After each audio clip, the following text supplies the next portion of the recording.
Today's meeting is taking place in a hybrid format pursuant to the standing orders.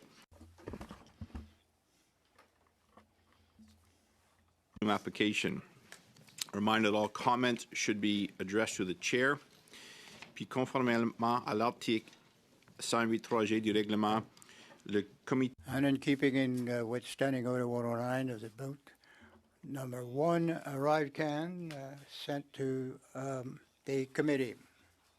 Welcome our witnesses from the Office of the Auditor General, Karen Hogan, Andrew Hayes, Sami Hanush, good to see you again, all who were here yesterday, as well as Lucy Després, Director, hello, and from the Canada Border Services Agency, Aaron O'Gorman, President, good day, and Darryl Vleeming, Vice President and Chief Information Officer. I feel like the committee size has grown here. A point of clarification, Chair? Yes. I would like to ask you, and perhaps the clerk as well, I understand that officials from PSPC and PHAC were originally invited and then unilaterally, by your choice, Chair, were removed from the witness list, even though the officials were ready and able to come today. So I would like to understand why, and then hopefully regain the floor so that we could discuss this matter. Sure. So in light of the seriousness of the findings tabled by the Office of the Auditor General on Monday, that Arrivecan appears to have broken every rule in the book, and that the Auditor General called it the worst record-keeping she has witnessed. I acted on my own to hear directly from one department today, CBSA, along with the Auditor General's office, to get answers to our questions. And as you can see from the seats around this room, there's going to be no shortages of questions directed at both the OAG and CBSA, and I can assure members that we will hear from the other two departments in due course. Is this a point of order, Ms. Yes, Chair, it is a point of order. The point of order here, Chair, is that we've had these discussions so many times that you acting unilaterally really puts the whole committee at a disadvantage. We had officials that were ready to be here today. You're absolutely right. This report is important for us to discuss. We had officials ready to be here. Members are here and willing and able to ask them the questions that is necessary. And you taking these unilateral decisions, Chair, really undermines the work of this committee. Public Accounts is a very important committee. It is a nonpartisan committee or a multipartisan one where we all get together and we have these important discussions. Well, point of order, Chair. We have been here trying to build consensus, trying to make sure that all members of this committee have a say in how we move forward on this. We have been nothing but compliant with the will of this committee, and I am just flabbergasted, Chair. And not only that, but now we're seeing a committee meeting scheduled during our constituency week. I do not agree with that at all, Chair. We had witnesses that were willing and able to come here today to answer the questions, and yet now we are looking at not only wasting their time Point of order, and Chair. and rescheduling Chair. them unilaterally by you, Chair, but now we're Point of having order, to rearrange our own schedules to come in during a constituency week so that we can hear from these officials that were ready and prepared to come today, Chair. Ms. Glid, I really don't beginning to understand repeat this, Chair, yourself. and I absolutely disagree with this. Okay, and you're entitled to disagree. As I have said before, this is an oversight committee, and I will do my best to guide it in a way that I think is best to get the answers this committee deserves. Members do have. Pardon me, Ms. Glid. You had the floor. I heard you. You repeated yourself. I'd like you to hear my answer. That was not technically a point of order. I am happy to hear it. We're dealing with this meeting in front of us today. Members do have recourse should they disagree with my decisions. I would like to move to hear from the opening statements from Ms. Hogan as well as Ms. O'Gorman, and I'm going to propose move in that direction. Ms. Hogan, you have the floor for your opening comments, please. Mr. Chair, I am pleased to be here today to discuss our audit report on the Arrivecan application, which was tabled in the House of Commons yesterday. I wish to acknowledge that the lands on which we are gathered are part of the traditional unceded territory of the Algonquin Anishinaabe people. Our audit on the Arrivecan application looked at how the Canada Border Services Agency, the Public Health Agency of Canada, and Public Services and Procurement Canada managed the procurement and development of the application, and whether they spent public funds in a way that delivered value for money. I will discuss our findings, but first, I have to say that I am deeply concerned by what this audit didn't find. We didn't find records to accurately show how much was spent on what, who did the work, or how and why contracting decisions were made. And that paper trail should have existed.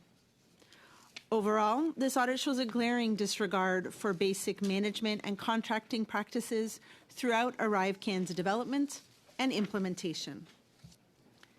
Si les organisations gouvernementales Government operations need to be flexible and fast in responding to COVID-19 pandemic. But they still needed to document their decisions and demonstrate the prudent use of public funds. In our audit, we found disappointing failures and omissions everywhere we looked. Most concerning was that the Canada Border Services Agency, PBSA, did not have complete and accurate financial records. Because of this, we were unable to calculate the exact cost of the Arrivecan application. By piecing together the information that was available, we estimated that Arrivecan costs were approximately $59.5 million. There was confusion right from the start, from April 2020 to July 2021. We found that the Public Health Agency of Canada and the CBSA did not work together to establish each agency's responsibilities for Arrivecan. And this accountability void, neither organization developed or implemented good policy or program management practices, such as developing objectives, goals, and cost estimates. In our examination of contracting practices, we saw little documentation to support how and why the Canadian Border Services Agency initially awarded the contract through a non-competitive process awarded to GS Strategies. Only one potential contractor submitted a proposal, and that proposal did not come from GC Strategies. was involved in the development of requirements that were used when the agency later moved to a competitive process to award a $25 million contract for work on the Arrivecan app. The requirements were very specific and narrow. This gave GC Strategies an advantage that other potential bidders did not have. We also found that the Canada Border Services Agency's overall management of contracts was very poor. Essential information was missing from awarded contracts, such as clear deliverables and the qualifications required of workers. When we looked at invoices approved by the agency, details about the work performed and who did the work were often missing. This greatly contributed to our conclusion that the best value for money was not achieved. Finalement, nous n'avons trouvé aucune preuve pour indiquer que les And finally, we received no concrete information. These led to private activities for the use of entrepreneurs. This is required by the Code of Ethics of the House. This lack led to a misunderstanding or of partiality or perception of privilege in extending the contract. We should always be careful to ensure that we are managing public funds adequately.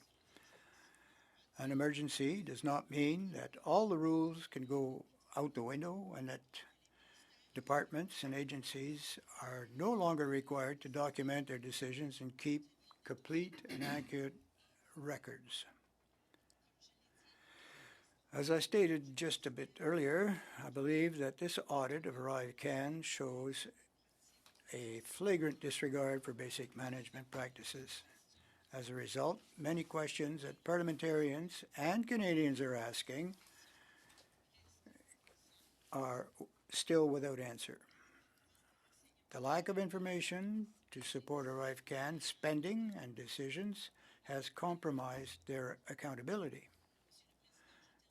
Mr. Chair, this concludes my opening statement, and we'd be pleased to answer any questions the committee may have. Thank you. Merci, bon après-midi. I first want to thank the Auditor General and the Procurement Ombuds for their work. Their reports have pointed to significant gaps in procurement processes, roles, and controls at the Canada Border Services Agency. I do not disagree with the term glaring. Their recommendations will serve as guideposts to addressing them. CBSA's management response to both of these reports reflects the work that we have already done and we will be doing to make sure that all of our procurement actions are aligned with policies and processes, that CBSA operates transparently and with regard for probity and value for money, and that all employees operate in a manner consistent with the CBSA's Code of Conduct and public service values and ethics. You have our plan, but permit me to highlight 3 actions that I believe will have a material impact. We have already created an Executive Procurement Review Committee to approve contracts and task authorizations. This is providing even more oversight on contracting activities. We will require employees to disclose interactions with potential vendors. Nous avons renforcé la capacité.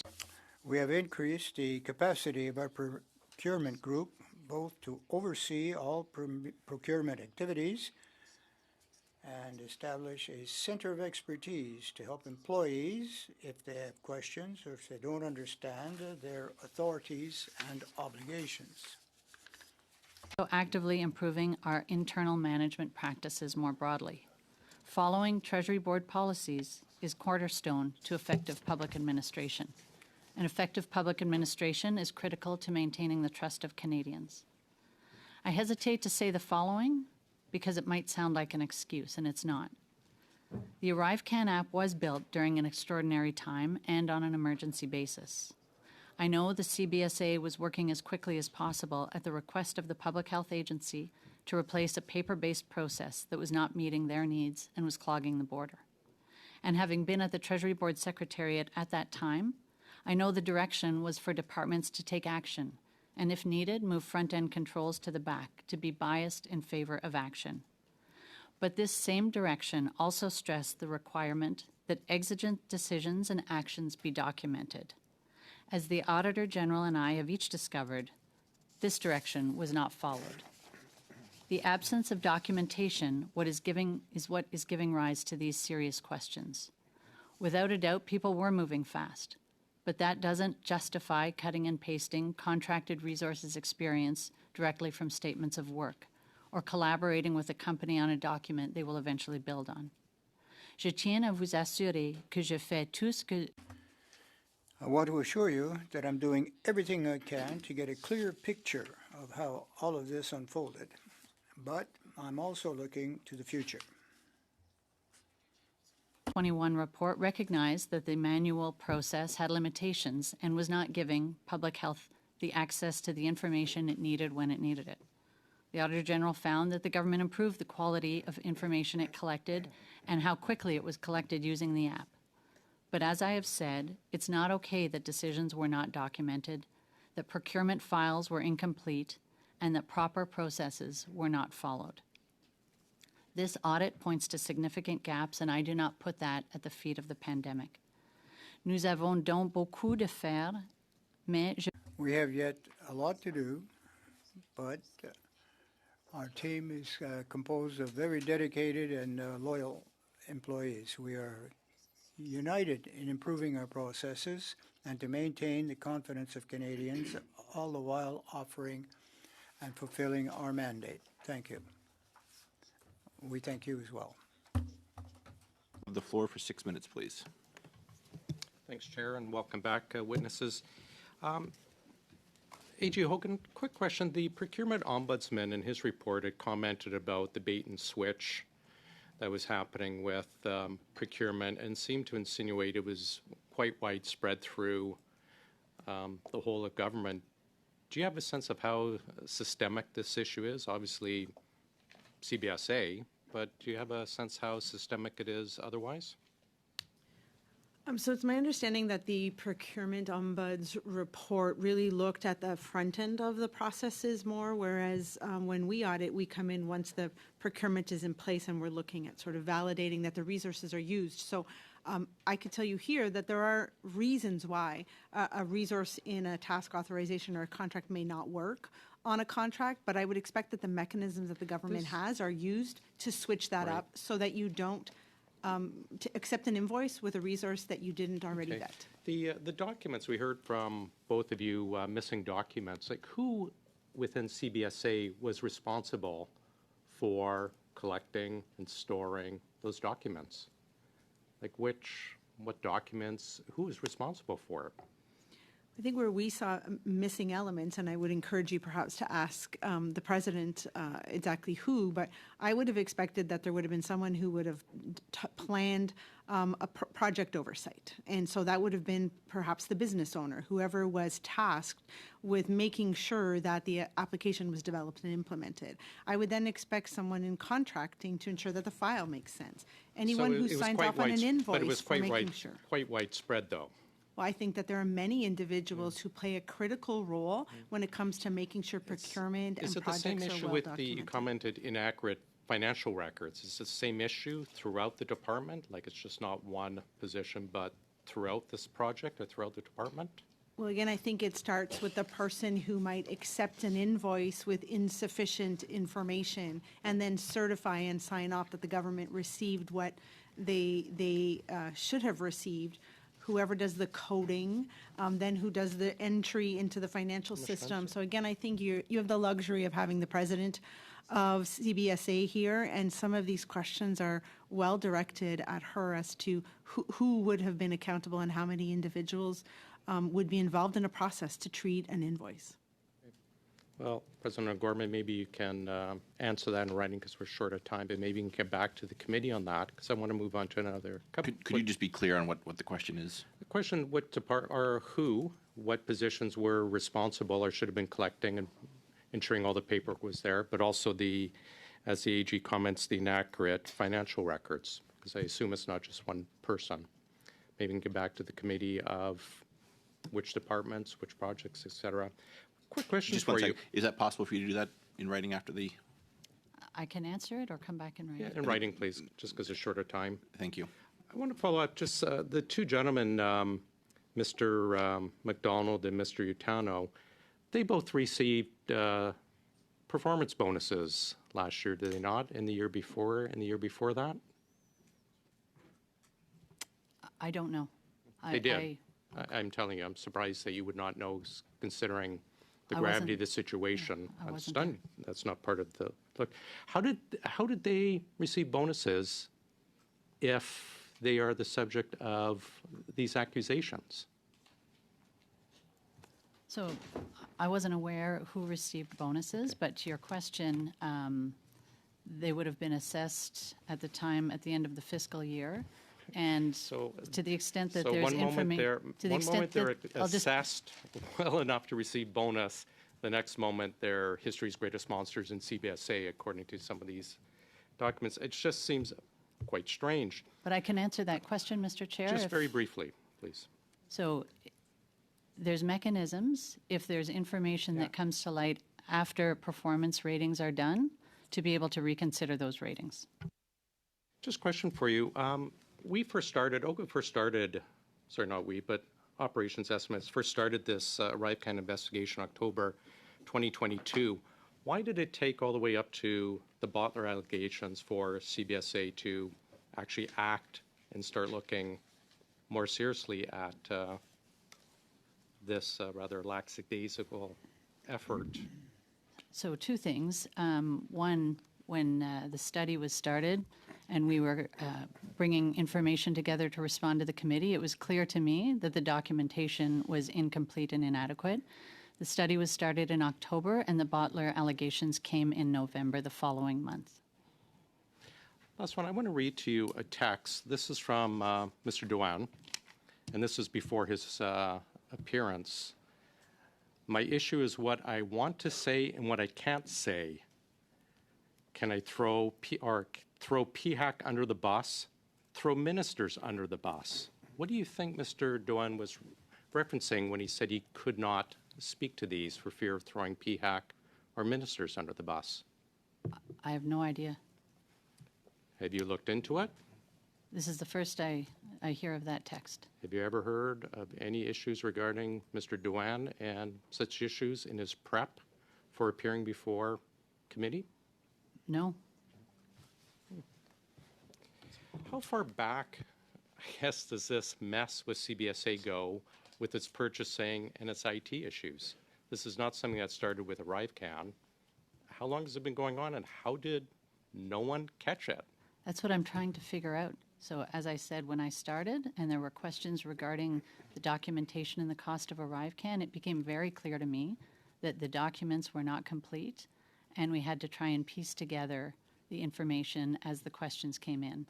I'm not sure how far back it goes. I've also launched an internal audit that will give me some further information, and certainly the procurement ombuds and the Auditor General have shed more light on the issue. But the systems and processes were not in place, and suggestion to me is that some of that does predate the pandemic. Thank and you. was maybe That's the time, Mr. exacerbated McCauley. by the pandemic. Thank you. That's the time. Ms. Shanahan, you have the floor now for 6 minutes. Well, thank you very much, Chair. And I just want to put on the record that indeed I had questions prepared for all the witnesses that we were expecting today, because this is the job of this committee, the Public Accounts Committee, unlike government operations or ethics or other committees that you'll find here on the Hill. Our job is to question the deputy ministers and the executive directors of the public servants, if you will, of all departments that are reviewed by the Auditor General. And Auditor General, I want to thank you for the work that you and your team have done in providing this report to this committee, to Parliament, and to Canadians. Canadians have every reason to be proud of the professionalism and the impartiality that your team brings to the work that you do. I, for one, I'm a longstanding member of the Public Accounts Committee, and from time to time, we need to remind Canadians about the importance of our work here being impartial, and in fact, that one should not be able to tell. I think it was a former NDP member who said one should not be able to tell which party a questioner comes from when they are questioning. Because yes, I am shocked, I am outraged by the findings in this report, as are my colleagues. I'm disappointed. I'm disappointed that during a time, a once in a lifetime, once in a century pandemic, that at a time when the public service was pulling together all stops to help Canadians, to bring forward the life-saving vaccines, to provide necessary supports, to work in what was an environment where there were many unknowns, that some individuals, some public servants, it appears, and it's not my place here to name them, that investigation, that work will be done elsewhere as is appropriate, decided, as the Auditor General said yesterday, to throw out the most basic financial management rules out the window. And yet we know that from just human nature that these things can happen, which is why we have measures in place, checks and balances, oversight measures, in order to find out what is going on. Now, Auditor General, I did want to ask you, first of all, this is not the first time you're looking at Arrivecan. Please briefly summarize the findings of the first report that you had. So this is the first time that I look at the development and implementation of the Arrivecan application itself. We did audit the the use of Arrivecan in 2021 when we were looking at border measures. We completed 2 audits in 2021 around border measures, and the second one noted that Arrivecan contributed to an improved response by the government at the border. So it improved the quality of the information, the contact information collected from travelers, and the timeliness of that information. So beforehand, the paper-based system at times took something like 28 days for the public health agency to receive contact information from an individual who should have been quarantining. And it's not worth very much when you're trying to see if they quarantine for 14 days and you only receive the information after 28 days. So we did highlight there that it improved the measures at the border, but did not actually look at the application until we issued this report yesterday. Thank you very much for that, because I agree with those findings. I also agree with the findings in their entirety of this Arrivecan report that you tabled yesterday. The application, it was needed, but it cost too much. And so I'd like to ask you, Auditor General, have you spoken to this committee before about how you choose to audit departments and how you come to do the work that you do? Could you just tell us the application, it was needed, but it cost too much? And so I'd like to ask you, Auditor General, have you spoken to this committee before about how you choose to audit departments and how you come to do the work that you do? Could you just tell us how long have you been working on this audit? We received a motion from the House of Commons back in November. I'm just going to double check to get the right date. On November 2nd, 2022, that asked us to complete work on the Arrivecan application. Well, it's important for the independence of my office for me to be able to choose who we audit, what we audit, and when we audit it. I also take very seriously requests that come from the House of Commons or Commons or the Senate. And in this case, we decided that it was an important audit to carry out. We intended to release it before the holidays, so at the end of 2023, but had to extend some of the time needed in order to finalize the work and tabled it yesterday. Thank you, Auditor General. And indeed, you were working on different aspects of this study, were you not? Because I have our committee did ask you to continue your work on Arrivecan. There was a letter on record. Perhaps the clerk can provide it for members who don't recall back in October. I'm just trying to make the point that the independence of your office is critical, but I understand that you do respond to the concerns of parliamentarians, and we greatly appreciate the fact that you do so. Shannon, you have time for a very brief question, if you may. So, Mr. Gorman, I just want to hear from you, and thank you for your remarks. Can you please explain to us, as the Auditor General points out in paragraph 1.40, that there was a lack of sound justification for the selection of the GC strategies? Where was the gap in the chain of command? Why was this not uncovered sooner? So I'll tell you that we have also been looking to answer that. So to the extent that I knew there was a gap, I was open to the Auditor General perhaps finding the answer. We have an internal investigation going on. So as I said, the documentation was not good, and the inability to answer the question as to who picked that company has been hanging over the agency for over a year now. What we do know is who signed the documents, who signed the requisition form to PSPC asking that a contract be put in place, and that individuals exercise their authorities, significant authorities vested in the FAA in their Section 32 and Section 34 attestations. So there's been testimony that there was pressure and other people took decisions. Open to having that play out. Have not seen any evidence to that. So all we have to go on right now is the paper. Thank you very much. Suivant, c'est Madame Séclin-Desgagnés. Vous avez la parole pour 6 minutes, s'il vous plaît. Madame Gagné, you have 6 minutes. Welcome all, and thank you for being here. Madam Auditor General, I have a question for you. I asked you some questions yesterday. I hope we get answers today. The information that we got from PSPC as to the overuse of non-concurrential sole supplier provisions. Do you have any more information on the nature of the warnings they've received, and where did the communication happen? Well, if I understood your question, when Public Sector Procurement Canada received a request, this was done by email in May 2020, where an official in their manager's group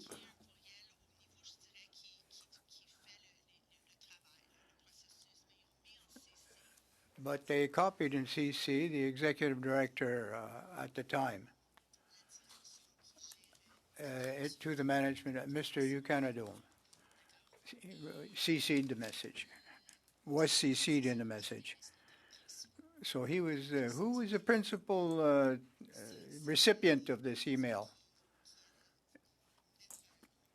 Well, the individuals who were going to implement or activate the contracts. Are they still in the job today? Have you been able to ask them a few questions? No, they're no longer employed by the agency. Have they been transferred to other agencies? Are they still working in the public service? I'm afraid I don't know that.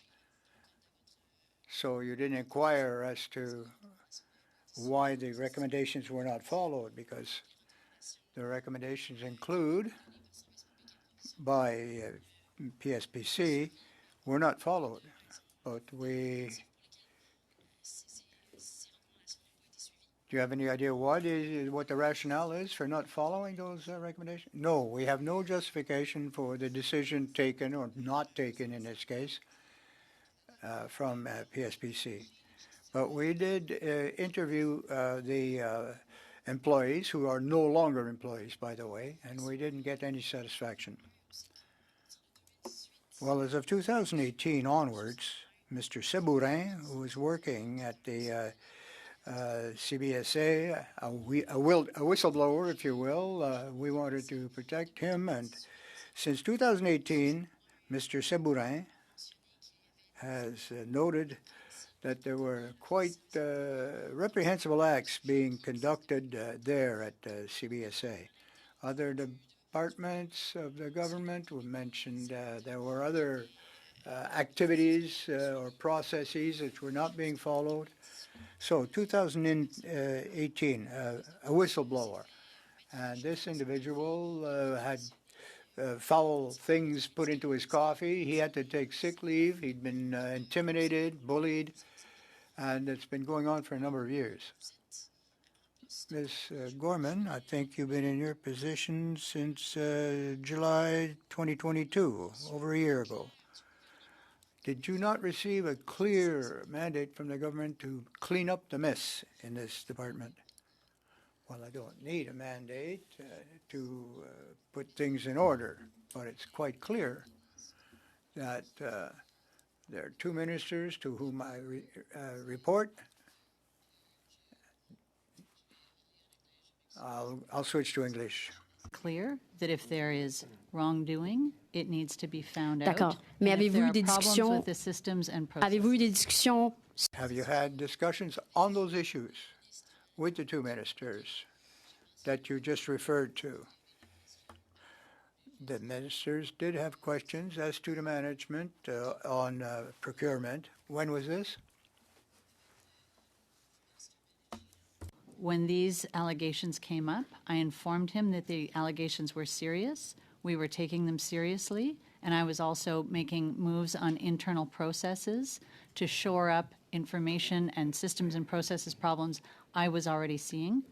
In my initial brief with the minister in the summer when he was appointed, and I did my survol de tous les choses avec qui nous sommes préoccupés. I conducted the overview, I raised the issues.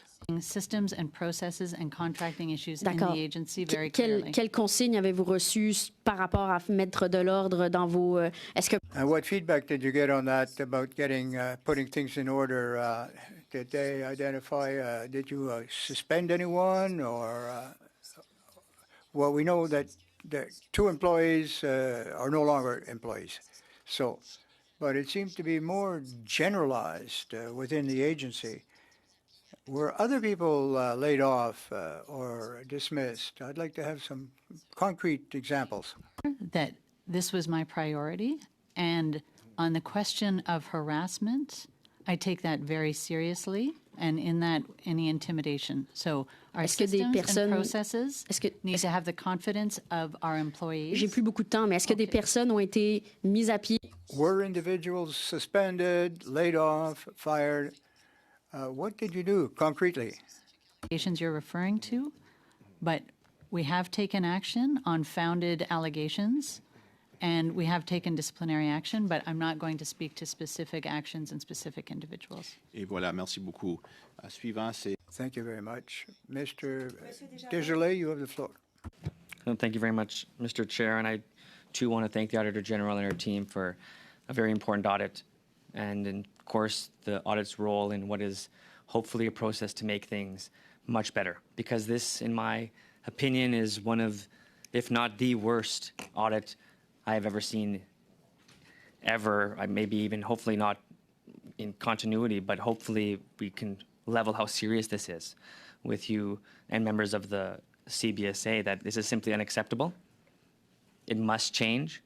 And this audit, I really do hope you take seriously the recommendations that are outlined there and find better ways to ensure that you can even go beyond that.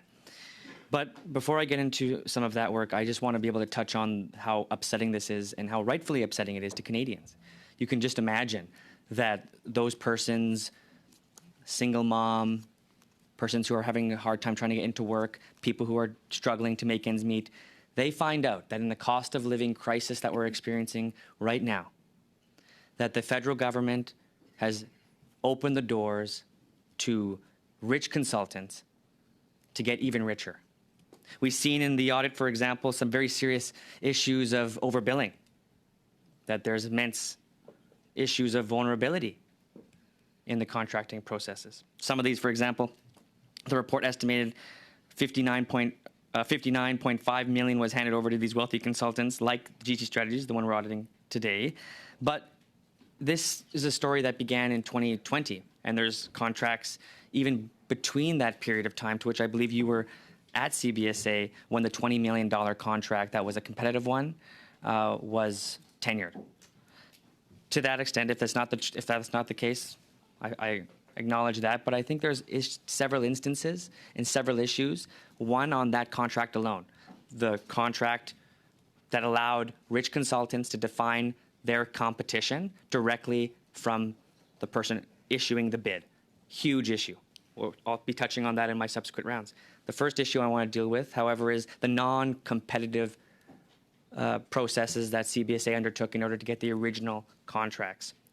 3 of them, I believe. These contracts that were not properly disclosed, even to the Auditor General, I understand that much of this information is still unknown. That's part and core to why we're asking these important questions. And so my concern for this questioning round is on those first set of contracts and the really ill proceedings that led to GC Strategies getting these contracts. We've seen in the audit, for example, that they were invited to dinners. They were given gifts, that some of these issues of direct conflict were not reported to CBSA.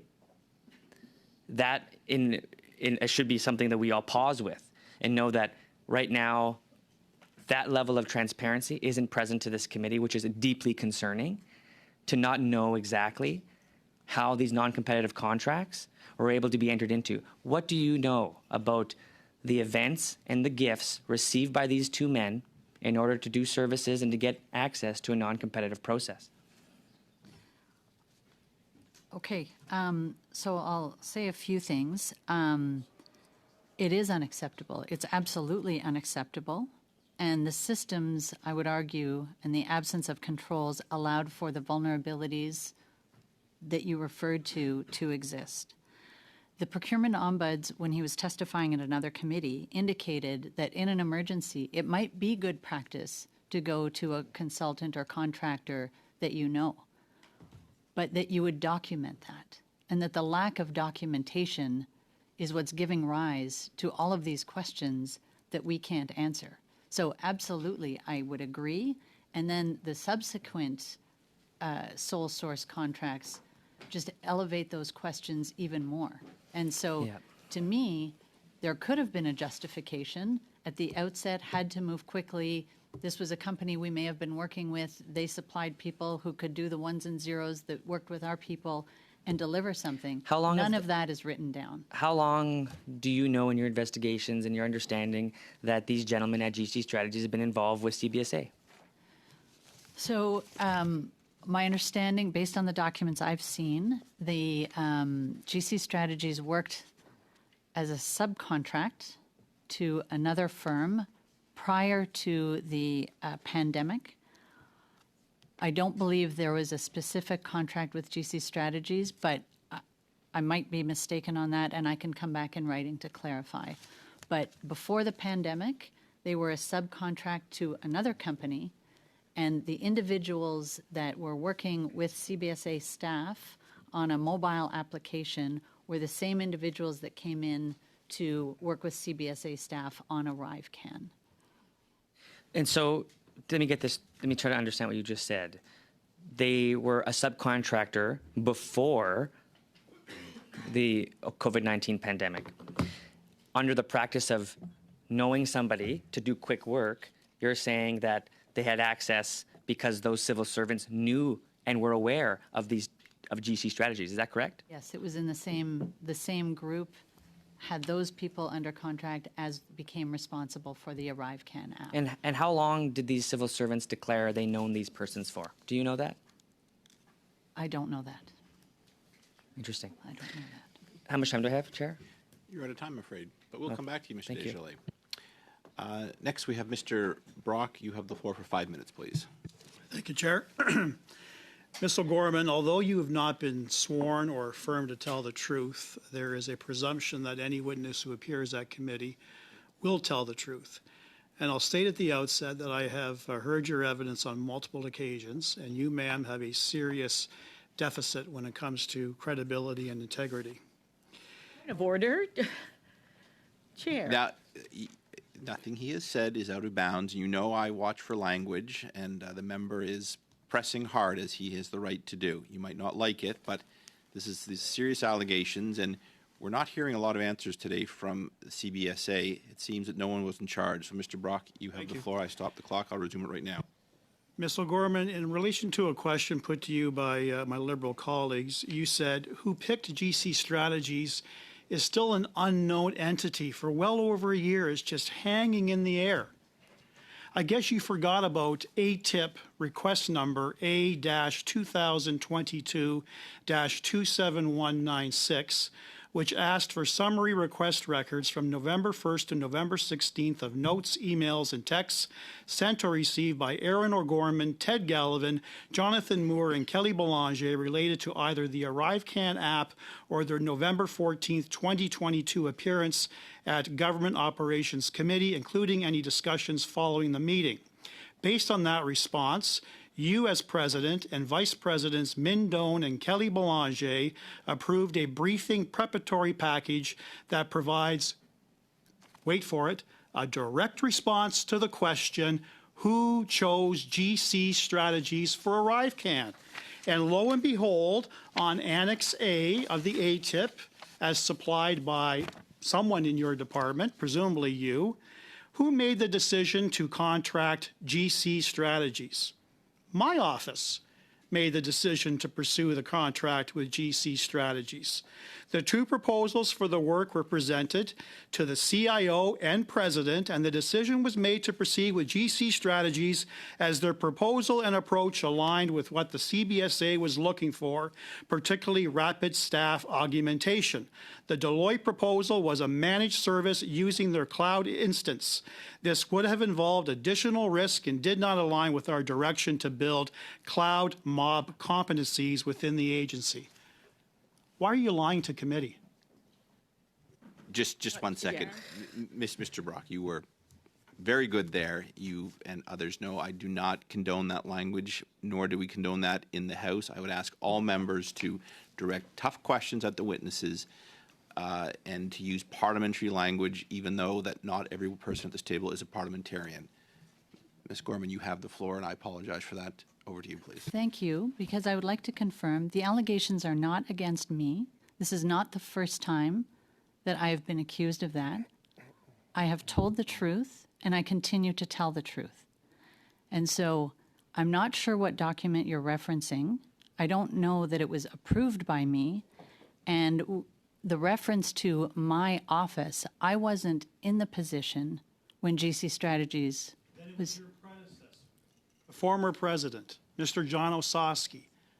You can't escape liability and responsibility, ma'am. This is a document that was supplied by the CBSA in relation to an ATIP. Did you or anyone in your office share the results with the Auditor General as to who picked GC Strategies?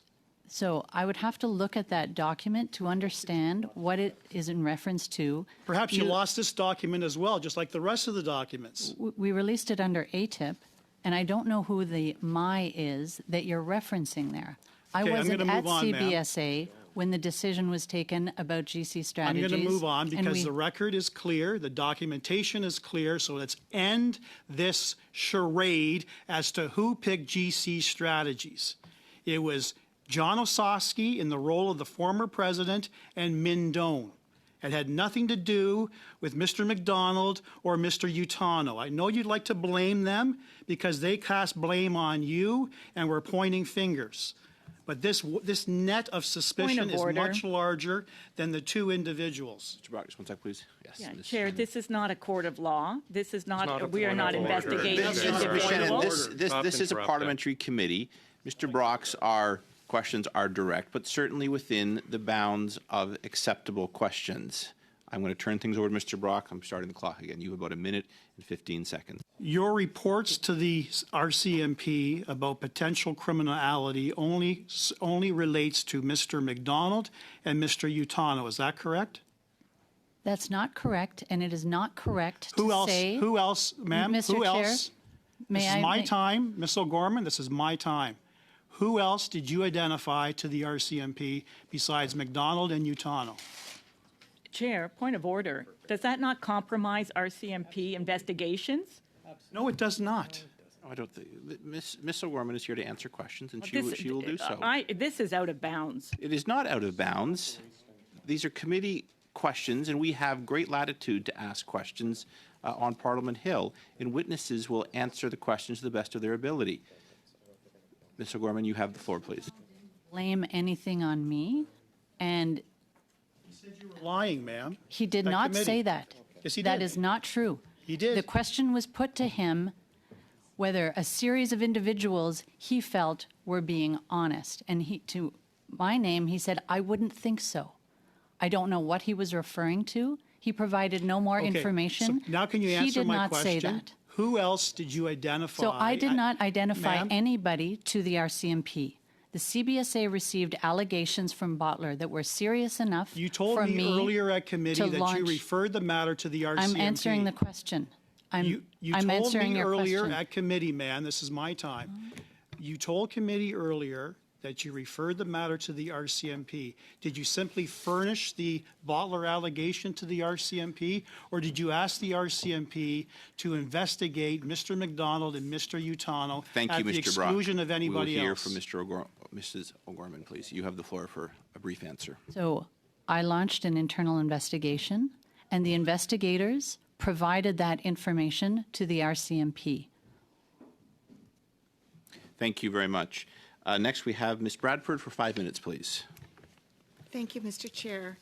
And thank you to the witnesses. I appreciate the Auditor General and her team and this very challenging report. It's a challenging report for two reasons. One, because of its findings, and one, that it actually raises more questions than it answers due to the incomplete and unclear records and processes that were being practiced at the time. So I'm particularly glad that the CBSA is here to hopefully provide some answers. So just to start with, I just wondered, Ms. O'Gorman, if you could tell us why the CBSA disregarded Public Services and Procurement Canada's recommendations about the use of competitive contracts. I can tell you that under my leadership, CBSA will not disregard PSPC's advice and concerns. Why that may have happened, I don't know. Also, I wonder if you have any insight as to why CBSA awarded a non-competitive professional services contract to 49 Solutions after the firm sent in an unsolicited proposal. Why would that proposal be accepted? So again, that's part of what we're looking at. I will say, I know that from my previous job at the Treasury Board Secretariat, at the beginning of the pandemic, industry provided many departments with unsolicited proposals in an effort to be helpful.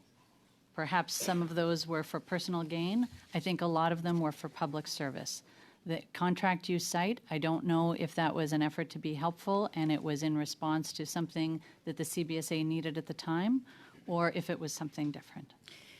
Getting back to the use of a non-competitive process, I expect, or we've heard that it was, this is time sensitive, we have to get moving on this. But then it took between 12 to 63 calendar days from the day Public Services and Procurement received the agency's request to the day the contract was rewarded. 63 calendar days would have allowed a competitive process. Do you have any inkling why it would take that long to award a contract?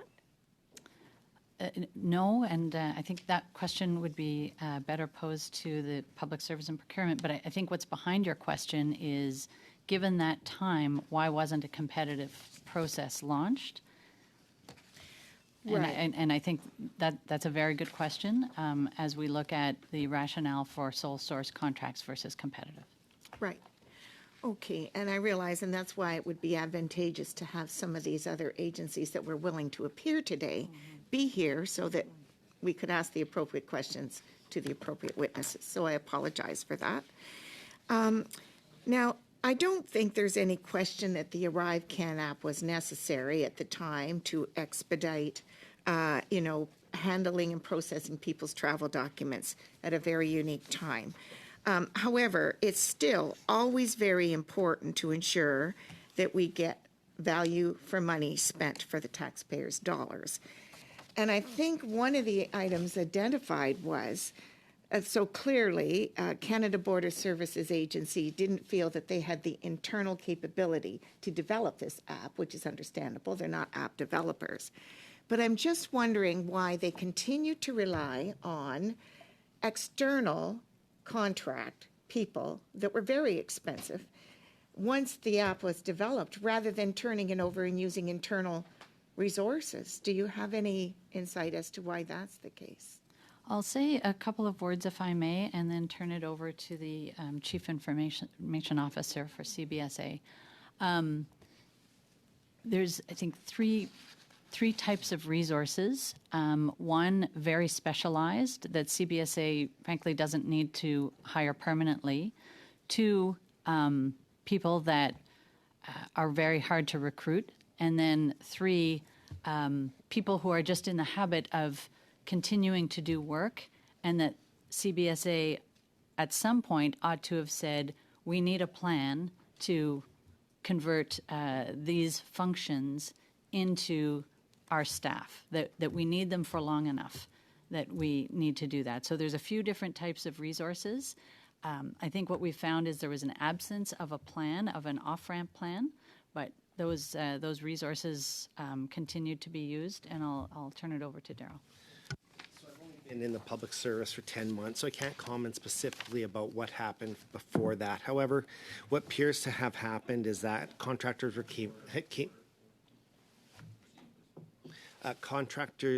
did come in, and they weren't necessarily used as effectively as they could be. Which what I mean is contractors can provide a very valuable service from a staff augmentation, but they also tend to be more effective when you cross-train your own staff, and then when the project's done, the contractors go away. What appears to have happened is that didn't happen. Secondly, and I think Catherine Llewellyn has previously testified before this committee or OGO, there's a massive shortage of tech talent in Canada. It is extremely hard to attract and retain, and that's both private industry and in government. And so we really do struggle.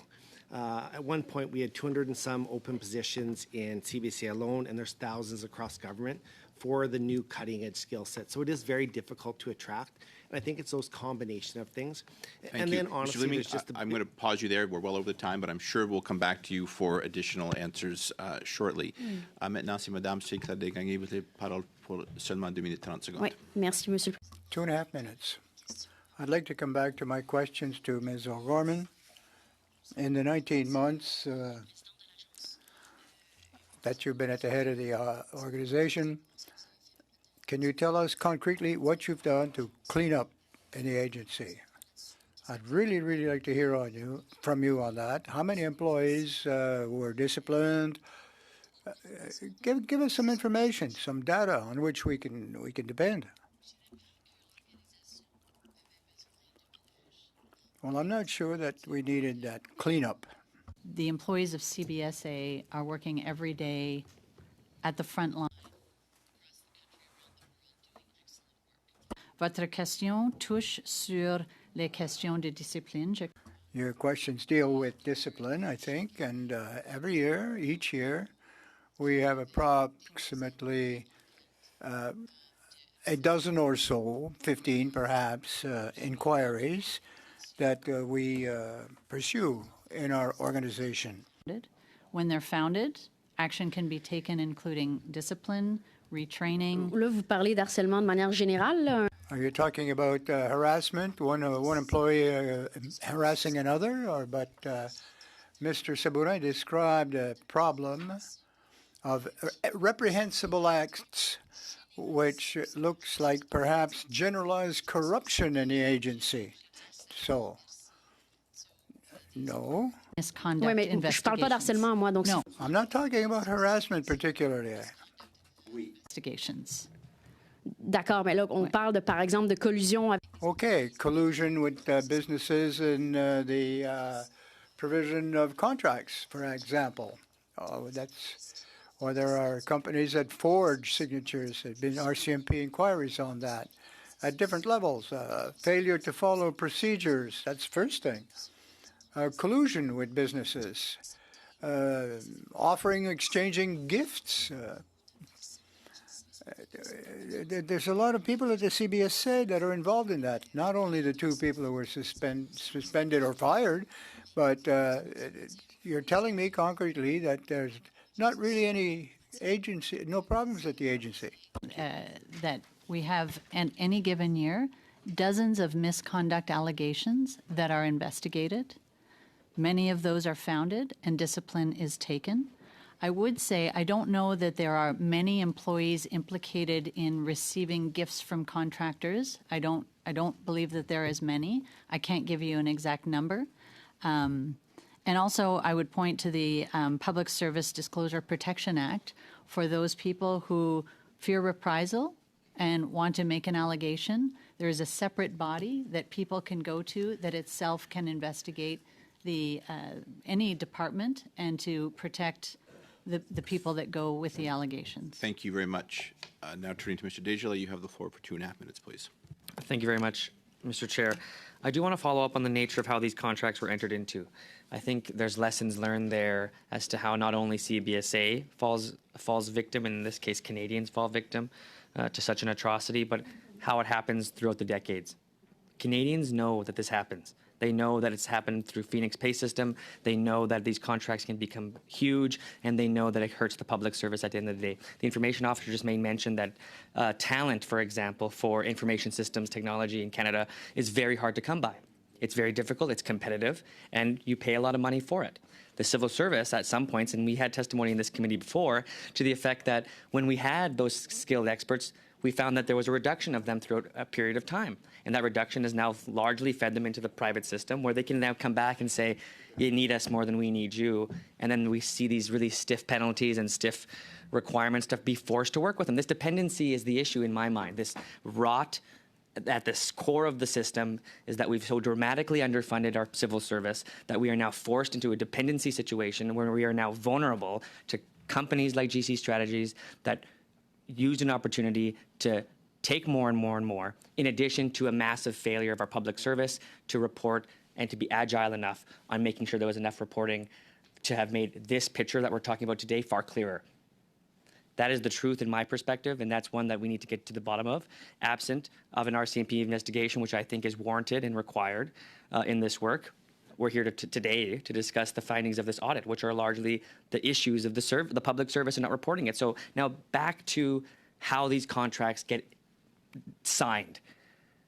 The 3 non-competitive contracts, the Auditor General has made mention that those contracts were entered into and likely, in my perspective, influenced by gifts, events, and dinners.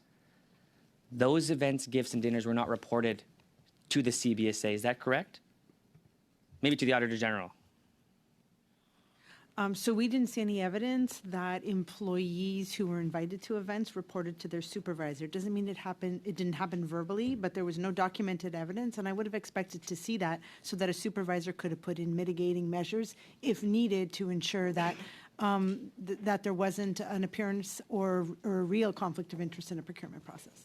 And so that conflict now is very real. Very briefly, Mr. Desjardins. Okay, sure. Very briefly. To the last contract now, the contract that was competitive. How is it that, given the criticism of those former contracts and that they received those contracts, how are they eligible for a contract, especially influencing that contract the way they did? We have evidence of that. All I can say is I don't believe that evidence was available at the time the contract was competed. Thank you very much. Turning now to Mr. Genuis, you have the floor for 5 minutes.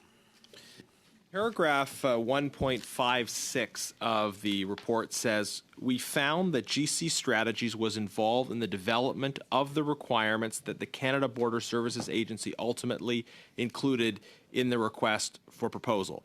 So that means that GC Strategies sat down with people in the government, worked out aspects of the nature of the requirements which GC Strategies bid on and then got.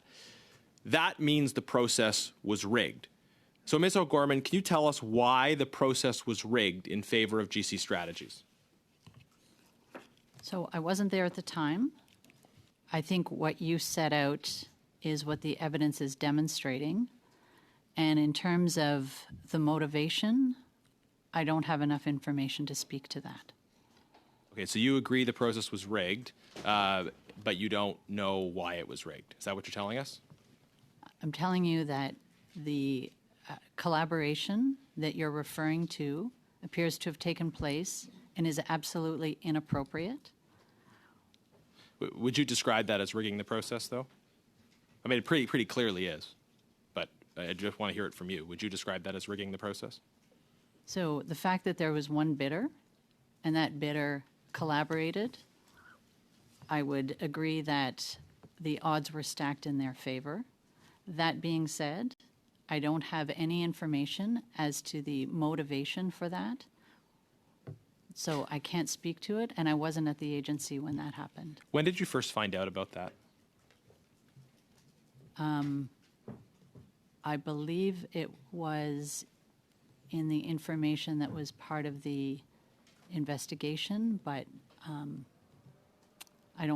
I can't tell you exactly when I found out about that. We'll circle back to that. Paragraph 1.42 highlights inappropriate invitations and gifts from vendors. Did you ever receive or were you offered invitations or gifts from Arrivecan vendors? No, Was the former president? I don't know. Did you ask anyone if the former president had? No. Okay, did Mr. Doan? I don't know.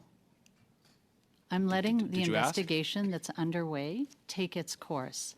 I am Okay, so not stepping in front of it, and I'm not carrying out my own investigation. I'm relying on my security team and investigators to follow up on these issues. So I want to follow up on the issue of the internal investigation report, and I think I know what is happening on the government end, in that the government has tried to invest a lot of focus on this internal investigation. But the internal investigation is not an independent process. We had the independent investigator here who confirmed as much. He confirmed that his role involves reporting to, being subject to, in a general sense for his employment, people who may themselves be the subject of suspicion. We've talked about rigged processes, and we've got a situation where the investigation into the rigged process also looks rigged, insofar as the investigator is not independent and is subject, in their position, to decisions of their superiors within the department. So how can Canadians have any faith in a rigged investigation into a rigged process, and why not have an external, truly independent investigator? Mr. Chair, I'm not aware that I am under investigation. The investigation is being carried out under my authority as a deputy head. And in order to carry out my authorities, I need an investigative arm. All large departments have an investigative team. If in the process of these inquiries, you or your predecessor or others in senior positions around you were to be subject to suspicion, and we know there's suspicion insofar as people have come before this committee and said that you've been dishonest to this committee, surely an investigator who is subject to your authority would be constrained in fully pursuing those allegations. Wouldn't you agree? Mr. Chair, it's unclear why this is being made about me. I am not my predecessor. I am in this job now.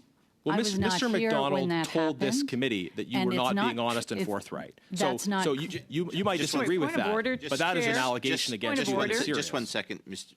Genuous. Mr. Genuous forgets where. No, I don't think he does. I think you forget where we are. Government operations or something Yes. else. Yes. If you could be specific about committees, I believe those testimony was made in Ilgo. You have about 10 seconds for a brief question, and then we'll hear an answer from Ms. O'Gorman. The report identifies that there were 10 seconds. 10,000 Canadians falsely, inappropriately sent into quarantine by one out of the 177 versions of the app. What is the total number of people who were sent into quarantine by this app who shouldn't have been? Thank you. 10,200 were given a false notification that they should have been quarantined when they weren't actually needed to be quarantined. Thank you very much. Next, we have Mr. Chen, and I have a note here that you're splitting your time. Is that right? Yeah. Do you want me to notify at 3 minutes, or will you do the tee off? I'll do the tee off. Yep, perfect. Just want to make sure. Thank you. Over to you. 5 minutes. Thank you very much, Mr. Chair. Ms. O'Gorman rightfully stated today that CBSA personnel work very hard on the front lines. We know them when we cross the borders. We know that they do everything they can to keep Canadians safe, to protect this country. And today, we are talking about an issue that is tarnishing each and every one of those workers, that is tarnishing the department, that is disappointing Canadians, because seeing this report from the Auditor General, I personally am utterly disappointed. It is mind-blowing what has happened here.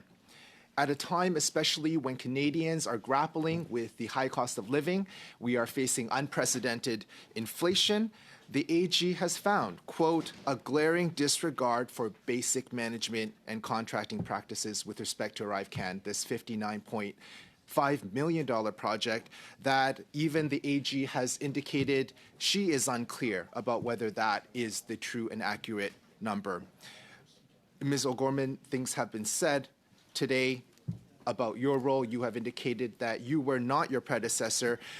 what would you like to say to this committee, to the Canadians that are watching, in terms of what next steps you're going to take to make sure that there is accountability, that this will be properly investigated, that we will have answers to the questions that have been put forward today?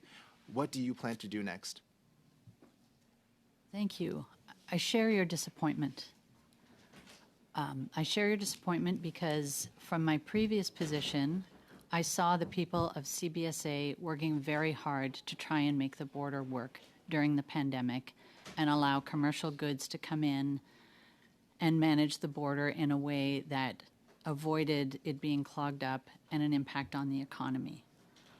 That being said, as I said, I share your disappointment that there is such a lack of documentation. If that documentation extended 6 months after the beginning of the pandemic, I would feel much more comfortable being here to defend that and explain that. But what didn't happen was a recognition that this is going to go on for more than 6 months. We need to stop, we need to regroup, we need to set a budget, we need to understand how we're going to keep going at this pace. And the pace was significant. The public health measures were changing on a fairly regular basis.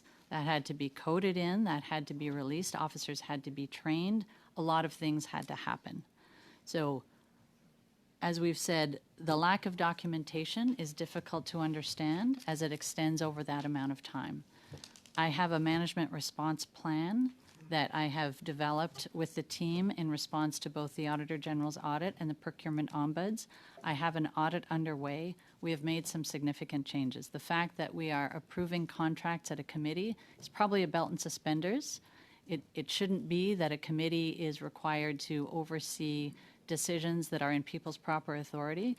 We're going to keep that in place until we have some comfort that the controls are in place, that people understand their roles and responsibilities. As the Auditor General pointed out, I think yesterday, a lot of the recommendations are variations of following the rules. And I will agree with her that the department can do better than that. Thank you. To the Auditor General, we have heard that there was a challenge in the department. They were facing an unprecedented situation. Canadians know that we had a COVID-19 emergency. In your performance audit, to what extent did you determine that the emergency that we faced as a country justified the shortcomings? Well, and I've made it in my remarks in my opening statement, and I still stand by them, that an emergency was not a reason to avoid the most basic processes that should have been there to demonstrate due diligence and accountability to Canadians. I do recognize that it was a difficult time, but we have looked at other contracts and other procurements throughout the pandemic, and while there were definitely rules that were relaxed and all the hoops weren't jumped through, there was time taken to at least document key important decisions and be able to still be accountable to Canadians. And that's all I would have expected to see here from the processes around Arrivecan. So we still need answers. Thank you, Mr. Chair. Thank you. I'm afraid you've left 15 seconds for your partner. So you can ask a lightning question if you like. I just wanted to say thank you to the Auditor General for your tremendous work, to you and your team, for shining a light on the serious breach of controls and breach of code of conduct. So thank you very much for your tremendous work here. Thank you. Turn now to Mr. Barrett. You have the floor for 5 minutes. Ms. O'Gorman, my questions are for you because the Auditor General has said that your department is responsible for Arrivecan. Canadians need to be able to have confidence in their public institutions. The work that CBSA does is incredibly important. Border service officers are the frontline defense for our country for so many different threats, and the importance of their work it can't be overstated. So the questions to the head of the CBSA are important so that we can have an understanding of if our confidence as Canadians is well placed, because we've seen, and you've said that much of what's happened was not under your leadership. an evaluation of what's gone on and what is going on at the CBSA is important. When did you find out the total amount of the contracted work that was given to GC Strategies by CBSA for Arrivecan? When did you find out? So I don't have a date for that. Last fall, as we were gathering information in response to various questions and in response to my questions to understand when it was clear that there was an accountability that had to be given for Arrivecan. I don't have a date that I received that information. So this week, the Auditor General has reported a number in excess of $19 million to GC Strategies. When you've appeared at committee, the other number offered by parliamentarians in questioning to you was about $11 million. But CBSA never corrected parliamentarians or offered that number was incorrect in verbal or written submissions.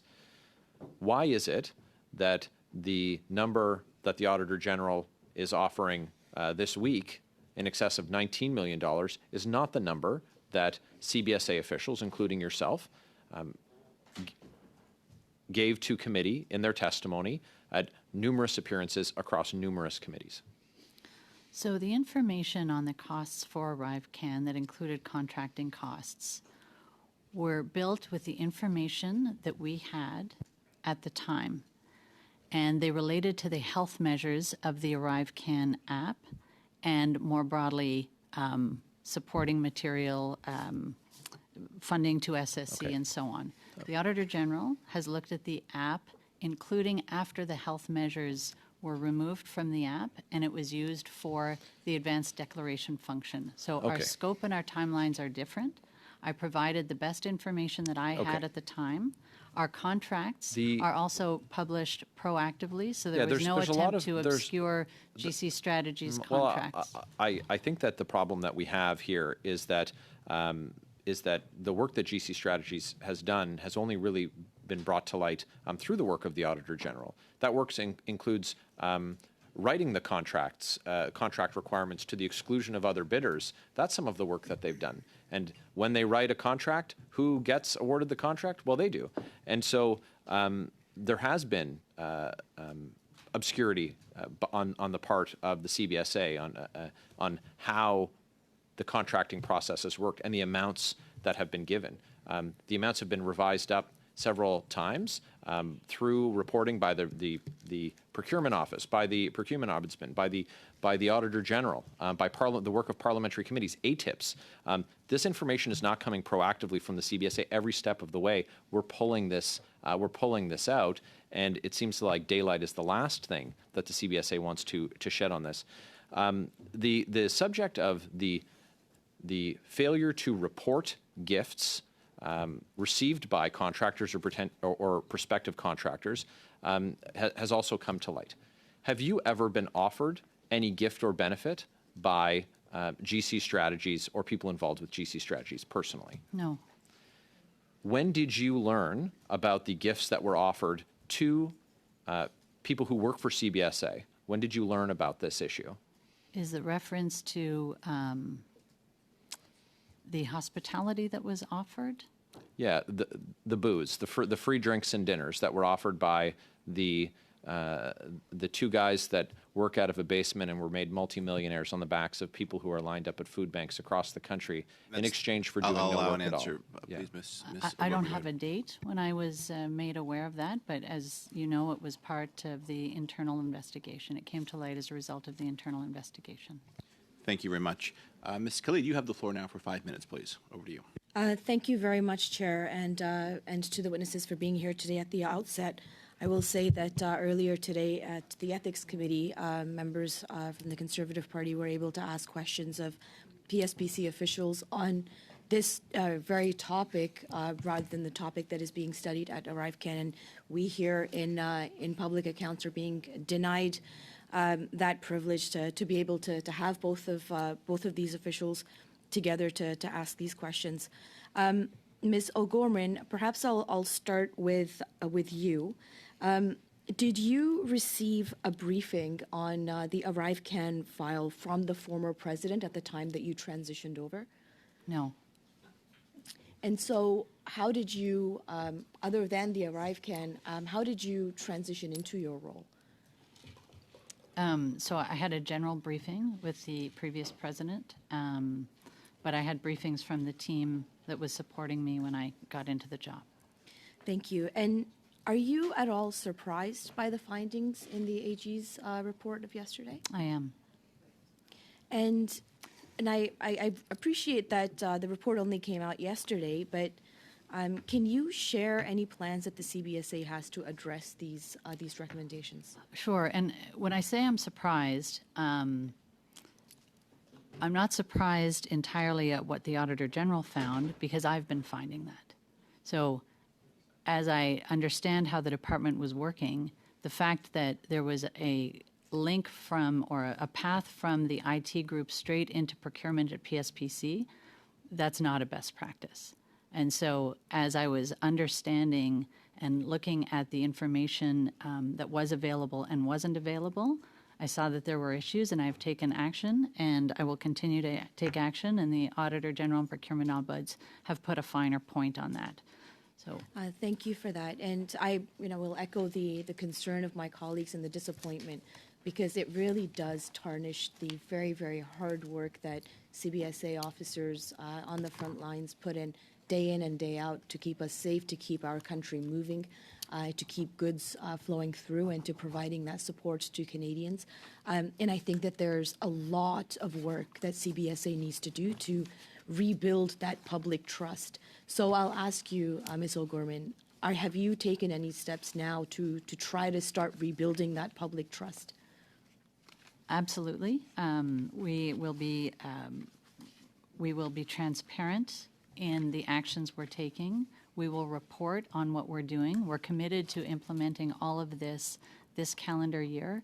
And I would just note more broadly, and to the comments that were made, I do believe the actions of border service officers day in and day out are critical to maintaining that trust. And that's what they're doing. Thank you, and I hope that that we can follow up as you build that plan to build that trust. I think it would be prudent for this committee to keep updated on that. Ms. Hogan, if I may turn to you, my colleague across the way, Mr. Brock, referred to an ATIP with respect to the former president and GC strategies. Are you aware of that document, and were you aware of that question that Mr. Brock had asked? Yes, our team has seen that document, absolutely. Can you describe it in the context of it? Because, I mean, we haven't seen that document ourselves. So I have looked at it.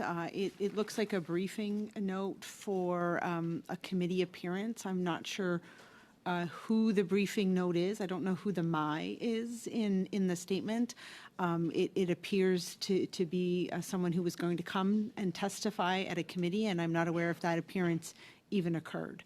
I would have read the MI to be the directorate or the branch that was responsible for the implementation and development of Arrivecan. But again, that wasn't it was provided, I think, through information that a committee had. And when we started our audit, not only did we look at the records that the Canada Border Services Agency had, but we also went to parliamentary committees who had been studying this to get their information so that we could cross-reference and made sure we had a comprehensive list of documents. Thank you. And to clarify, Ms. Hogan, do you believe that corruption is rampant in the CBSA, or is this a matter of a few bad apples, or is it just bad documentation during a difficult time? If you can provide that clarity.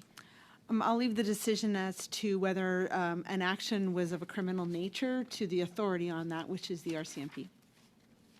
Thank you very much. Those are my questions. Very much. Thank you very much. Maintenant, c'est Madame Sinclair-Desgagnés encore. 2 minutes 30 secondes, s'il vous plaît. Je dois dire que je commence.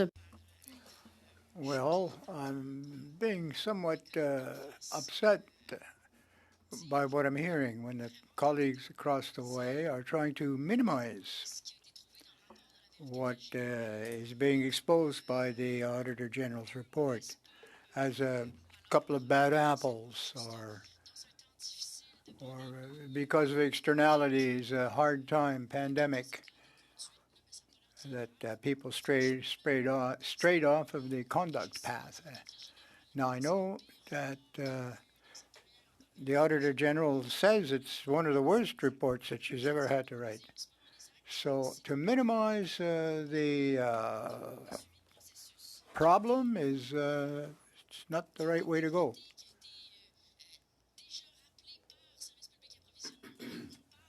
PSPC has already raised some of these. Oh no, not that. GC Strategies assisted in the drafting of one of the submissions, which cost us millions of dollars. That's collusion, no matter what you call it. And it's a huge, huge problem. Gifts being accepted, etc., without authorization or reporting. I've worked in consultancies before, and I've never in my life received a contract unless I fulfilled the terms of the tender bid. And there was more than one person involved. There was entire teams examining these submissions. And then we're looking at possible potential criminal acts here. It's not a couple of bad apples. It's a generalized attitude within the agency, which is living off the public purse. And to what point are the ministers involved? And if I would have heard this kind of story of that scope, I would have followed off weekly. I would have checked with the agency on a weekly basis. Are there consultancies going on with you? And I have told him of my plans to fix it.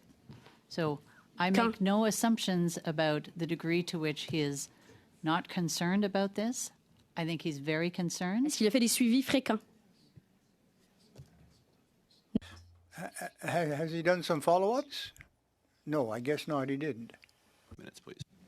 Thank you very much, Mr. Chair. I want to turn our attention to the report, section 1.51. Quote, we found that Public Service and Procurement Canada, as the government's central purchasing and contracting authority, challenged the Canada Border Service Agency for proposing and using non-competitive processes for Arrivecan and recommended various alternatives.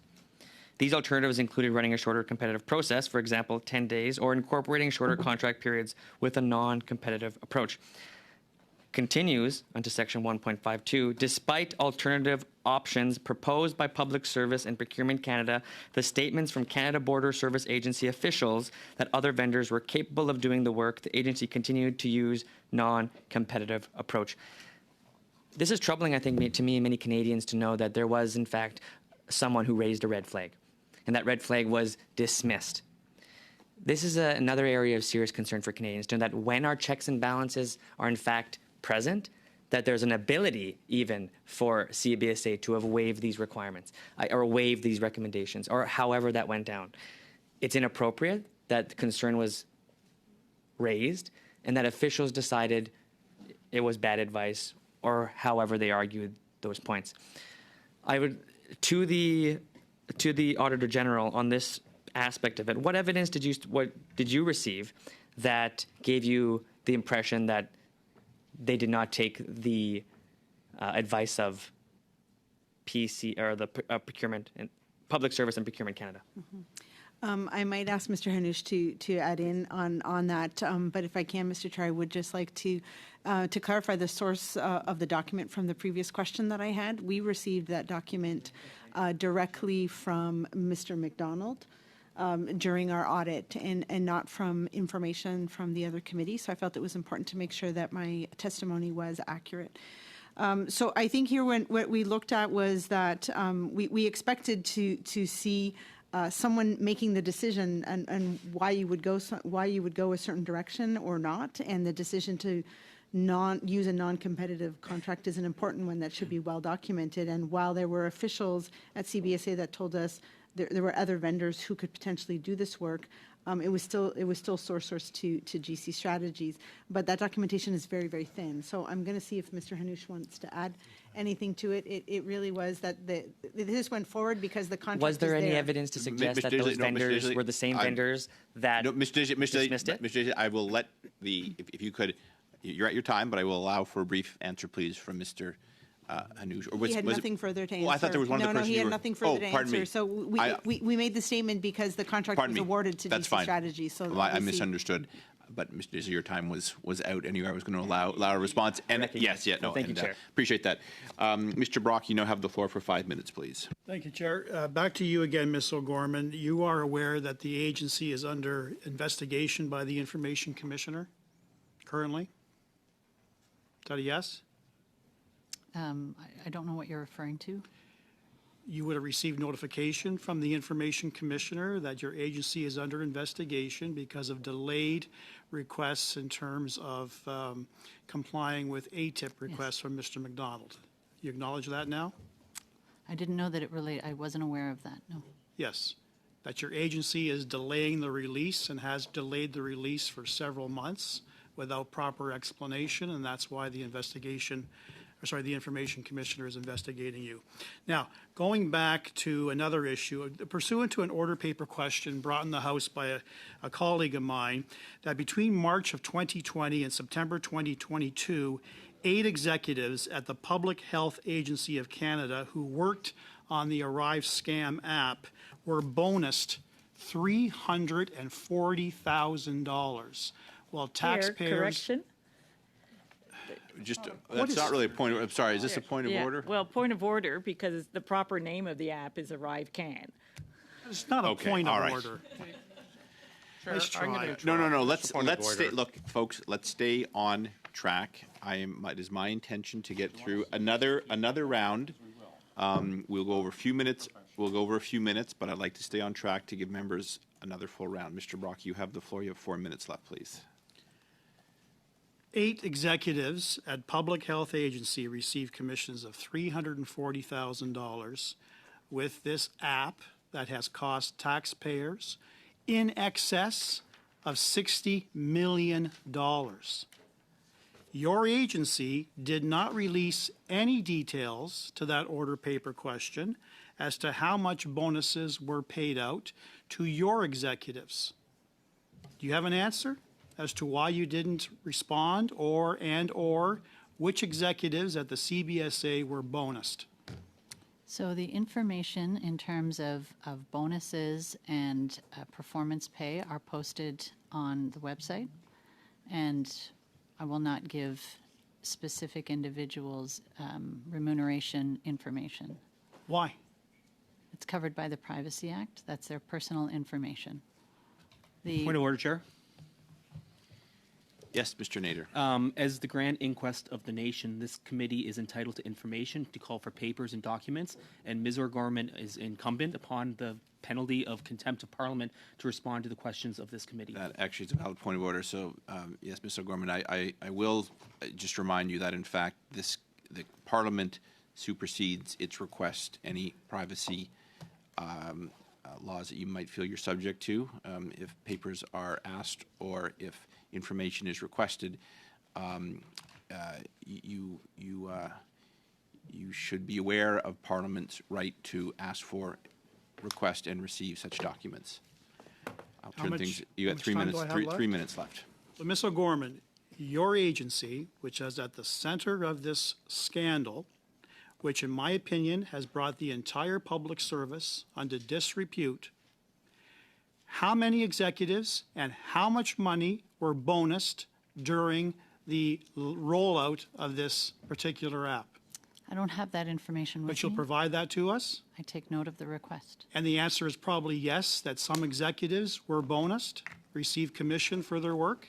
So the number of people that received bonuses at CBSA during the pandemic is on that information. So the is answer is available yes. online. Executives receive bonuses, and you'll tell us exactly who and by how much. I take note of the question. Okay, thank you.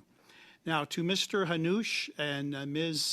Dupre, I understand that you interviewed Cameron McDonald as well as Antonio Utano, and they furnished you with the details regarding that ATIP. And to answer the question of Ms. Hogan as to who that person was who made that request, you knew, as supplied by Mr. Utano and Mr. McDonald, that that person was Mindone. Did you share the details of the identity of that person to Ms. Hogan? So yes, we did meet with Mr. McDonald, and we did take in consideration the materials that were provided to us as part of that conversation. And subsequently, as Ms. Hogan has indicated, we did discuss that specific document that you referenced earlier in the meeting. Right. Did you specifically inform Ms. Hogan that the person who is identified as I take responsibility or my office was Mindone? Yes or no, sir? So Sammy and I talked about this, and we wondered whether it was Ms. Belanger or whether it was Mr. Dewan, and it was unclear. Did you seek clarification from the CBSA? I'll have to ask Sammy if he sought clarity. I don't. We did not, no. Thank you. Cede to Mr. McCauley. You got 50 seconds. Just very quickly, I want to read a line from the Information Commissioner regarding the ATIP. It says, CBSA improperly responded that it did not have records responsive to the above noted access request. Now, you're aware of the concerns expressed that Mr. Dewan has deleted emails. I'm just curious, how does your department respond with all this going on, deleted emails and investigation, and your department improperly responded that it did not have records responsive to an ATIP, specifically on Arrivecan? So I'm not aware of who makes the ATIP requests. So if I look confused, it's but your because department improperly. Mr. McCauley, you have the floor, please. So I will look into that investigation. I don't have any information on it now. We take our ATIP responsibilities extremely seriously. We have a very high volume. I will look into that,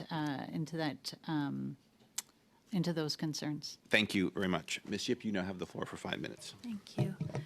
Like many of my colleagues here on this committee, I'm surprised and disappointed at the lack of accountability and missing information.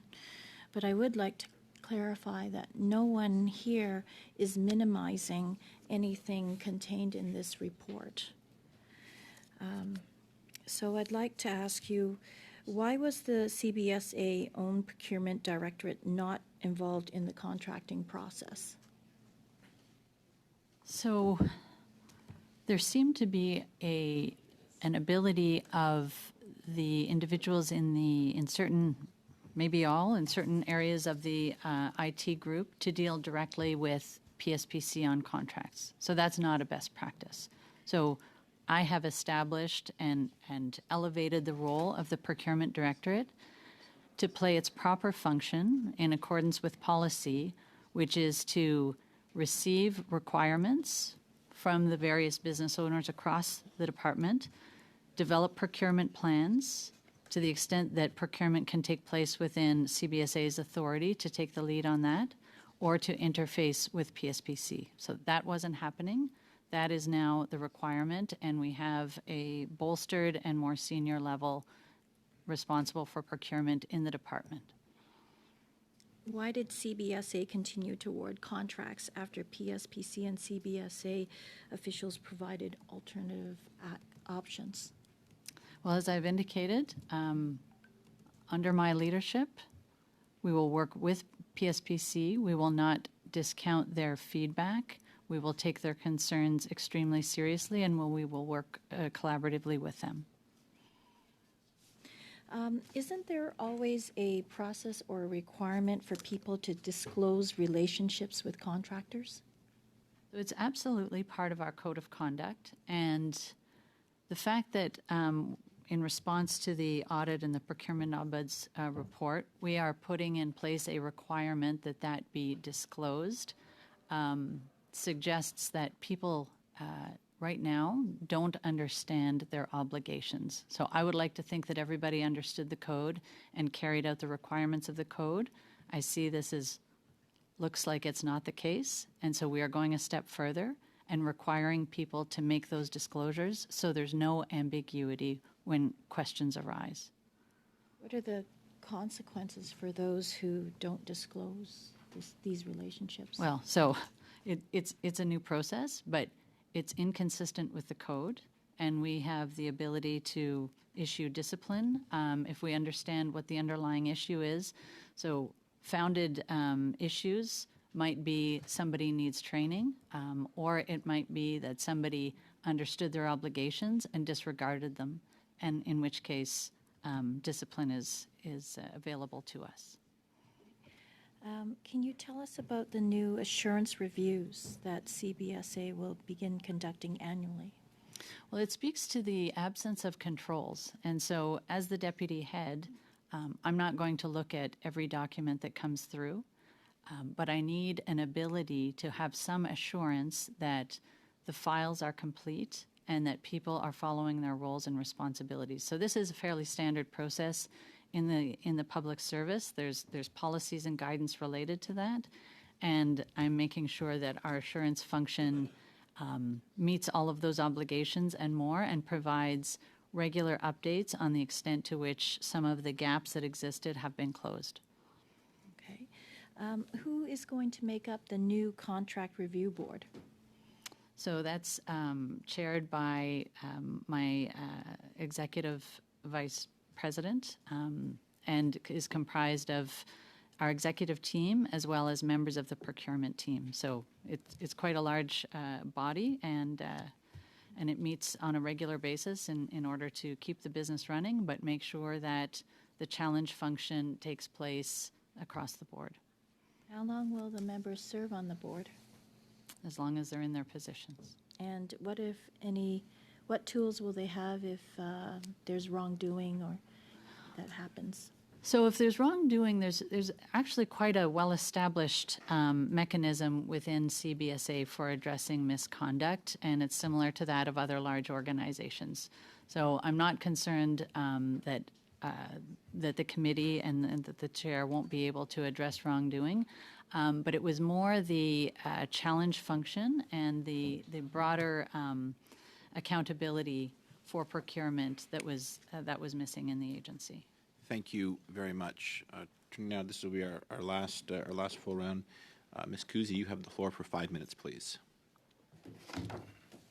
Thank you very much, Mr. Chair, and thank you very much to our witnesses for being here today.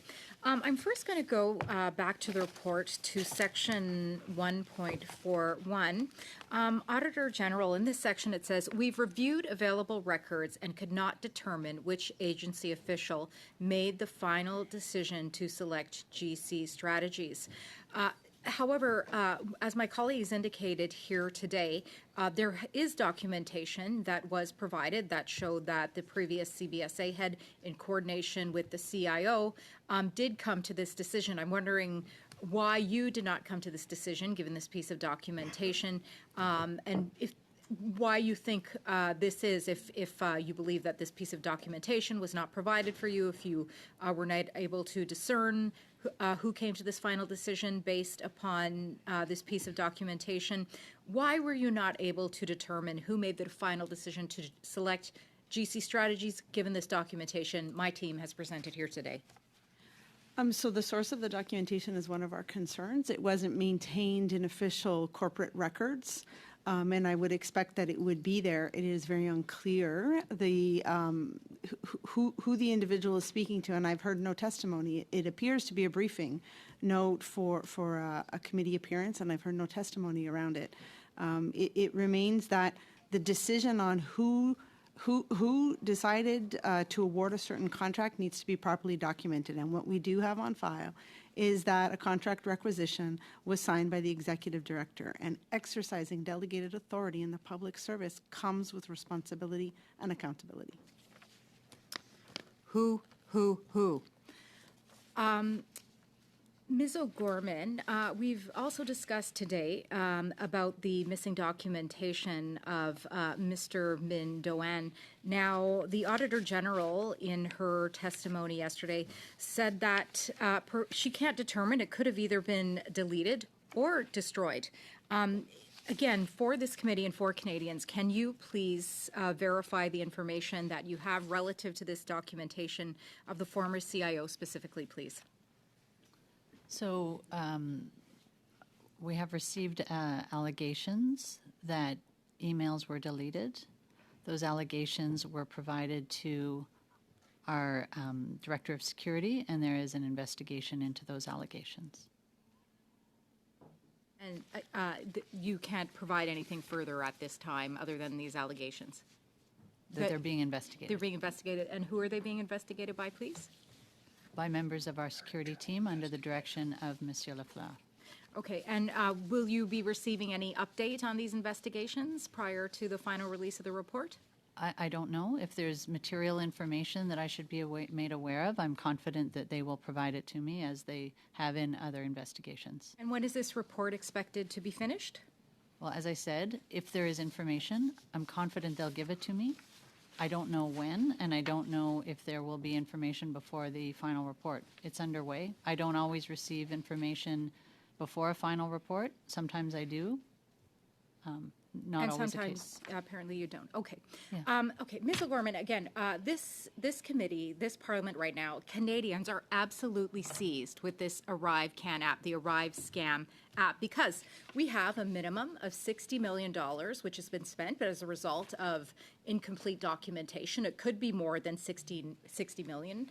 18% of invoices submitted by contractors which did not have supporting documentation, $12.2 million, which could be unrelated to Arrivecan, as uncovered by the Auditor General, who is here today. You yourself, in this meeting alone, were unaware of contempt of the information officer. You were unaware of bonuses awarded to 2 employees who have now been suspended, the most grave action in the public service. You didn't inform the AG of the RCMP investigation. You didn't inform Government Operations Committee in November of 2022 of the RCMP investigation of GC strategies. CBSA has 14,000 employees. Do you believe that you still have their confidence today, before us here today? Once again, Chair, I'm not sure why the need to impugn my integrity. I will correct. Do you think they have your confidence? I'm going to correct something that was said. I'm asking you, do you think that they have you have the confidence of them here today? Mr. Chair, may I correct one of the statements? Your time And I'll is end almost with, up. do you believe you still have the confidence We will of look the for an minister answer, and of Ms. this government? Thank you very much, Mr. Mr. Chair. You have the floor, Ms. O'Gorman. So it's false to say that I didn't inform the Government Operations Committee of the RCMP investigation. When I appeared, nothing had been referred to the RCMP. Ms. Kuzi. That's not correct. I appeared on November 14th, and the referral to the RCMP was formally done in January, was informally done in December and late November. I wasn't aware that we hadn't referred anything to the RCMP when I appeared, so that's not correct to say that. And I know the committee had tried to hold me in contempt for that. It's incorrect that I did not give the committee relevant information. Nothing had been referred to anybody at that point. Thank you very much. Turning now to Ms. Khalid. You have the floor for 5 minutes, please. Thank you very much, Chair. And while because I have expressed my own disappointment in what has happened with this app, I think it's improper for members to put words in my mouth to say that I am negating or somehow belittling the situation. All in all, I'm asking reasonable questions and looking for reasonable solutions going forward. I'm sorry if I haven't feigned outrage as some of my colleagues have. I do respect the witnesses that are present with us today, and I'm hopeful that we can continue to work together to find those solutions to rebuild that trust and to ensure that we find out, get to the bottom of what happened here and where do we go going forward. Now, to the Auditor General, Ms. Hogan, as you were going through the report, through the audit process, Did you find that all departments were cooperative with you? Did they give you all the information that you were looking for? Were they open and forthcoming? Yes, we received all the information we requested. At times, it was rather voluminous, and the turnaround time was very quickly. Thank you. I appreciate that. And it is disappointing that there was lack of documentation for you to review to come to a better conclusion, and we recognize that. And as Ms. O'Gorman has said, these are issues that I am sure that the CBSA will take seriously in rectifying going forward. Now, Ms. O'Gorman, there have been questions back and forth to you about discrepancies in your testimony at a different committee at OGO. Can you please clarify why there is that discrepancy, or if there is one? I have testified truthfully with the information that I have every time I've appeared at committee. So it's unclear to me why there are questions with regard to my truthfulness or any discrepancies. So I'm happy to address them. They're being referred to in general ways, and it's very hard to address them without precision. Thank you. I appreciate that. And, I would hate for you to be pushed off of a glass cliff. We always look for strong leadership in these types of positions, and I hope that you are able to take that leadership and rectify these challenges. Now, there were some questions that were raised with respect to executive bonuses.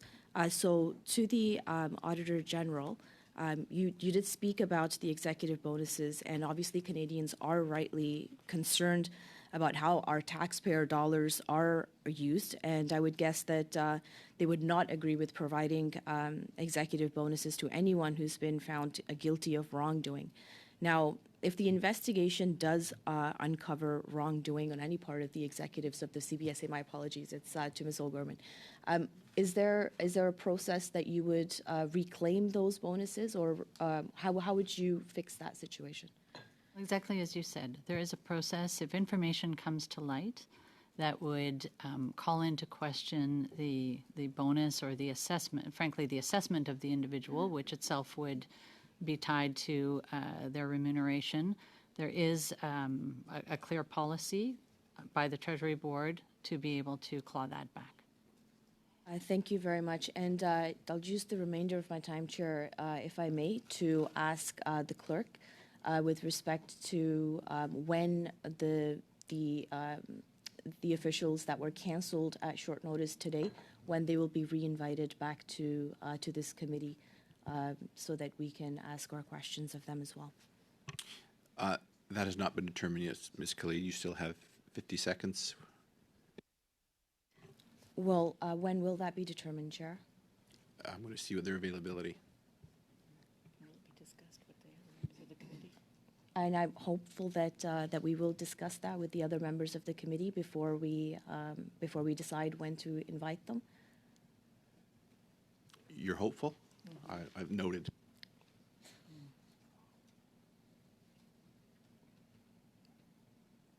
Thank you, Chair.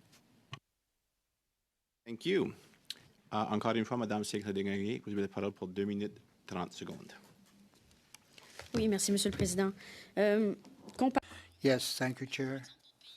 Compared to other countries that have a similar application in France, with a population that is double that of Canada, they paid $9 million to create this type of app. In Germany, $29 million for 40 million people here in Canada, of course, if we compare that.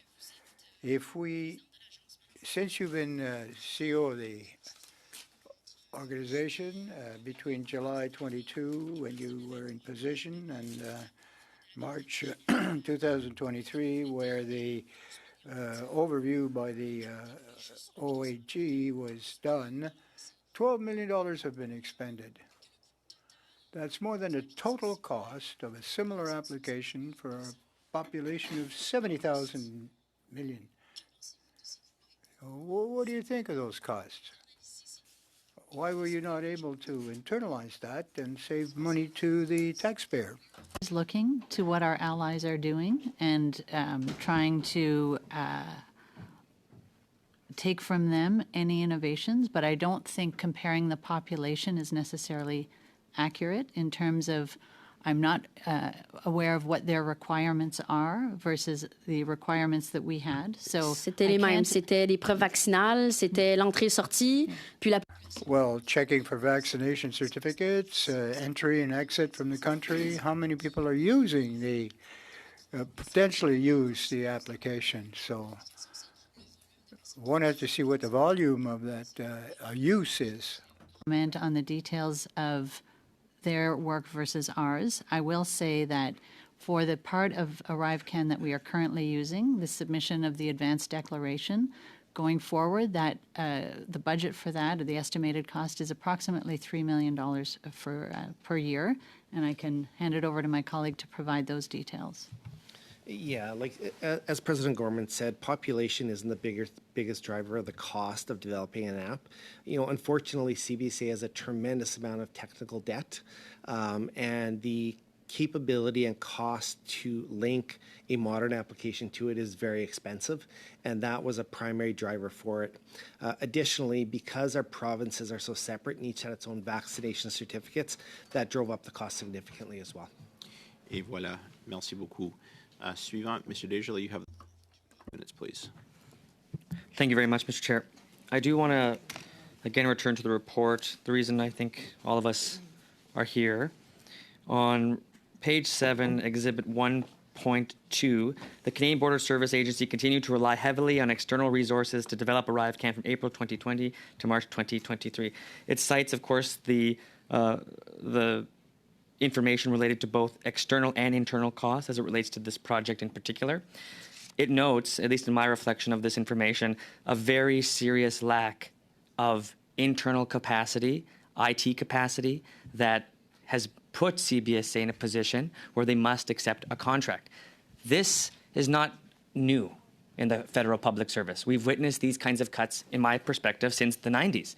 We've seen consecutive Liberal and Conservative governments cut down the public service. We see austerity, and when we have austerity to the public service, it's my firm belief that we are now vulnerable to these kinds of very real challenges present to a government. And I know it's not something that we can fix just like this with this report. It's a much deeper issue. I believe that the rot is very, very deep, that this level of reliance and dependency on external contractors has put the government in direct risk, not just in CBSA. I fear that this could exist in any instance of outsourcing across the government. My concern is, how do we properly address it with the resources, of course, that we have, and how do we ensure that issues like outsourcing are dealt with seriously, that the extreme deficit, operating deficit of the government is actually taken into account. I think this is a core part to this discussion that, absent of the RCMP investigation that I'm in support of, we need to focus on in this work. We need to focus on the fact that this dependency has left a critical vulnerability to the government, and it's been exploited both in the Phoenix pay system of the former government, and now we have another example of private entities taking direct and very purposeful intervention with the public service in order to award themselves contracts. That is what it looks like to me. GC Strategies was emailing CBSA officials, telling them what to put into a contract, and then telling them that they were going to get it. All they had to do was rubber stamp it. That is simply unacceptable, and I've heard today that's unacceptable for everyone here. So now I want to get to a deeper issue. Very quick question. To the Auditor General, how is it that we can find a path out of this direct reliance that you say is an over-reliance on outsourcing? And do you, in your mind, is it a perceived risk to a future instance like this? I think I would point to a few of the reports that we've issued on aging IT infrastructure, and I think it's taken the public service decades to get where it is, and that there needs to be a path to get forward, as you say. I think some of it is about ensuring that contracts related to IT have a clause and have requirements where there is transfer of knowledge and expertise, or skill set at least, to the public service. We need to upskill the public service in order to be able to rely less on external expertise going forward. Thank you very much. Mr. Nader, you have the floor for 5 minutes, please. Thank you, Chair, and thank you to our witnesses for joining us here today. Ms. O'Gorman, as of today, February 13th, 2024, do you have trust in those to whom you have delegated authorities in your agency? I'm in a trust but verify frame of mind. So I have, since I arrived, been putting in place some of that which was missing. And in fact, there were many excellent audit recommendations, not from the Auditor General, internally, that had not been implemented. 53 of those have been implemented. So there's catching up to do. I'm putting the pieces in place. I'm responding very specifically to the recommendations of the Auditor General and the procurement ombuds, and I suspect my own internal audit, will come with more recommendations. So we're not there yet. We've put some things in place, some belt and suspenders in certain cases that I hope one day will no longer be needed. The lack of a clear yes is troubling. When did you receive the preliminary report from the Auditor General? The preliminary report. I received the principal draft on August 3rd, and then I received the second DM draft in December. Between December and now, has there been any disciplinary measures within your department related to the draft you've seen from the Auditor General? And I'll just complete, and I also received a draft on the 18th. And your question is, have I undertaken any disciplinary measures within your department or within your agency since you've seen the draft reports of the Auditor General's report? No. None, okay. Has any additional information been provided to the RCMP from your agency, from CBSA, since you've seen the draft reports from the Auditor General? So I am not interfacing with the RCMP, and the people that are not reporting to me about their interface with the RCMP. If the RCMP wants information, and they may well have sought it, that is not being reported to me. Have you met with the RCMP? No. Earlier this week, we received a letter from you dated February 7th, 2024. Are you aware of this letter? It's signed by you, referring to Deloitte being in the penalty box. Signed by me? Yes, you sent us a letter to this committee, signed by you. Just 1 second, Mr. Nader, yes. Yeah, is this a letter that's been provided to the committee? Yes. To the Public Accounts Committee? Yes. Yes, apparently has. It's dated February 7th. We received it yesterday from our clerk. Are you aware of this letter in which you state the CBSA is unable to validate testimony provided to the Standing Committee on Government Operations that Deloitte was in the penalty box in the spring of 2020? Are you not aware of this letter? Yeah, so we are unable to validate that. And So I think the person who is alleged to have said it, my predecessor, also addressed that at committee. So you stand by that you're unable to validate that Deloitte was in, quote, the penalty box? I've seen no evidence of that statement. Okay, so And I wasn't you've seen no evidence because obviously emails are non-existent, documents are non-existent. But can you tell me with certainty that among senior executives at CBSA there wasn't an unwritten spoken word that Deloitte was in the penalty box? So since I have been in this position, absolutely not. And I have seen no evidence that it existed before, and I would point to the testimony of the person alleged to have said it. Whose emails are also deleted. Moving on, 1.74 of this document from the Auditor General expresses grave security concerns that the cybersecurity assessments were undertaken by people without a reliability security status. Can you confirm to me today that all contractors and subcontractors have the requisite security clearance across CBSA? So, Mr. Chair, I'm just going to address the reference to whose emails were also deleted. So I don't know that that's the case, and I don't know what that's in reference to. So I just don't want to let that hang out there.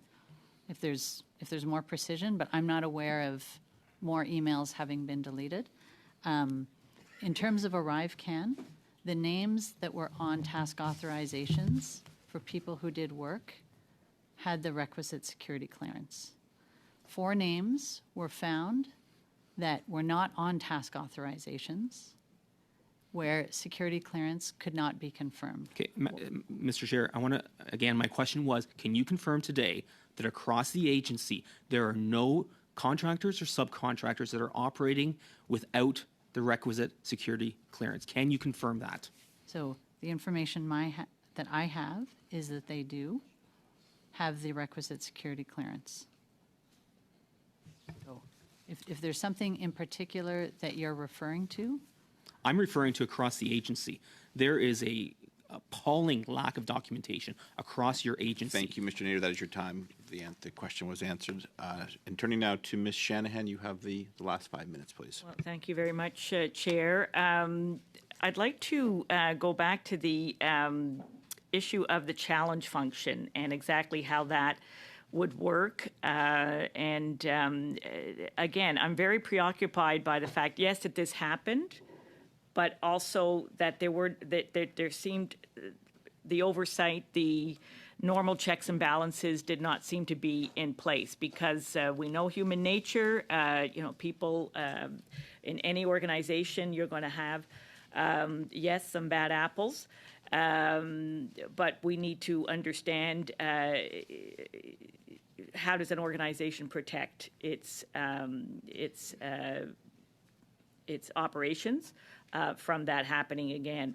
In the Auditor General's report, paragraph 1.48, it was found that the Canada Border Services Agency Information Science and Technology Branch would lead the development of the Arrivecan application directly engaged with PSPC for contracting purposes, and that there was no evidence that the agency's own procurement directorate was regularly involved in the contracting process. So I'd like to ask you, Ms. O'Gorman, have you investigated or confirmed or explored exactly what happened there? Was the procurement directorate completely bypassed in this process? So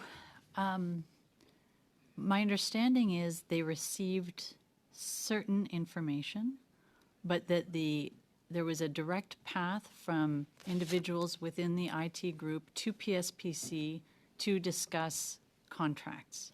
And so for whatever reason, the procurement function wasn't an intermediary to that. So, and how would that pathway have been developed? And that's why I would have liked to have had those officials here from PSPC to be able to ask them that question, Chair. But from where you sit, how would that have been the case? If procurement directorate had some idea that something was going on, could they not have said, hey, wait a minute, something's going on here. This is not right. We haven't signed off. Could red flags have been raised? Yes, they could have.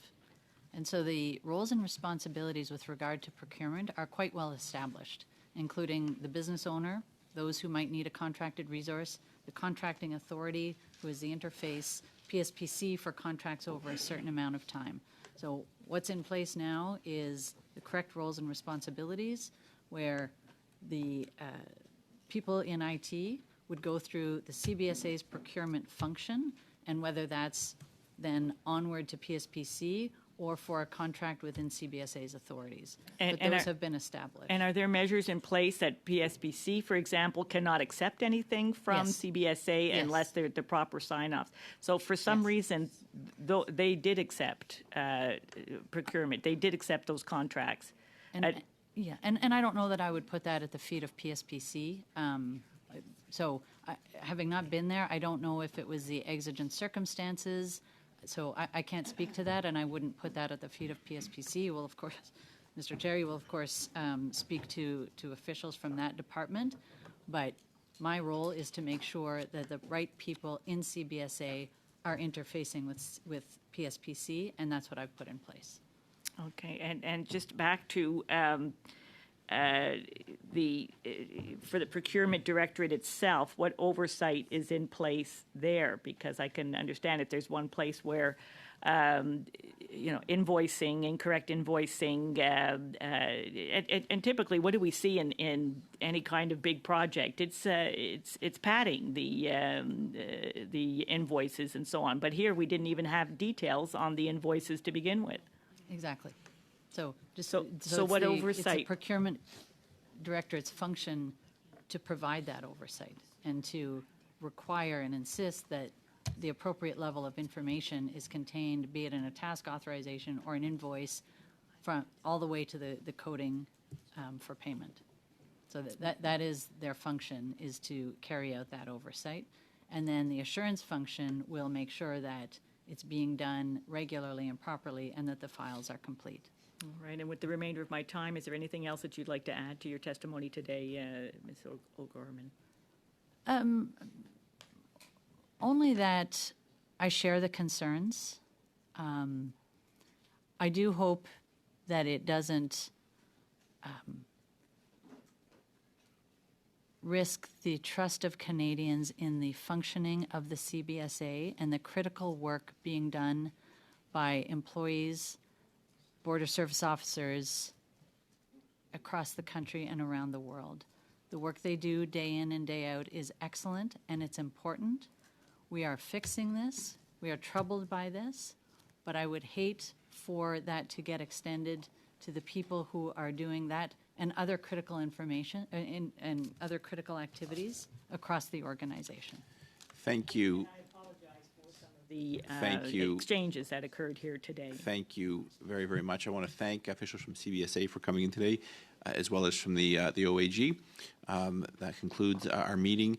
We're back Thursday with the Environment Commissioner. And for now, I will bid you a good week. Thank you again. This meeting is adjourned.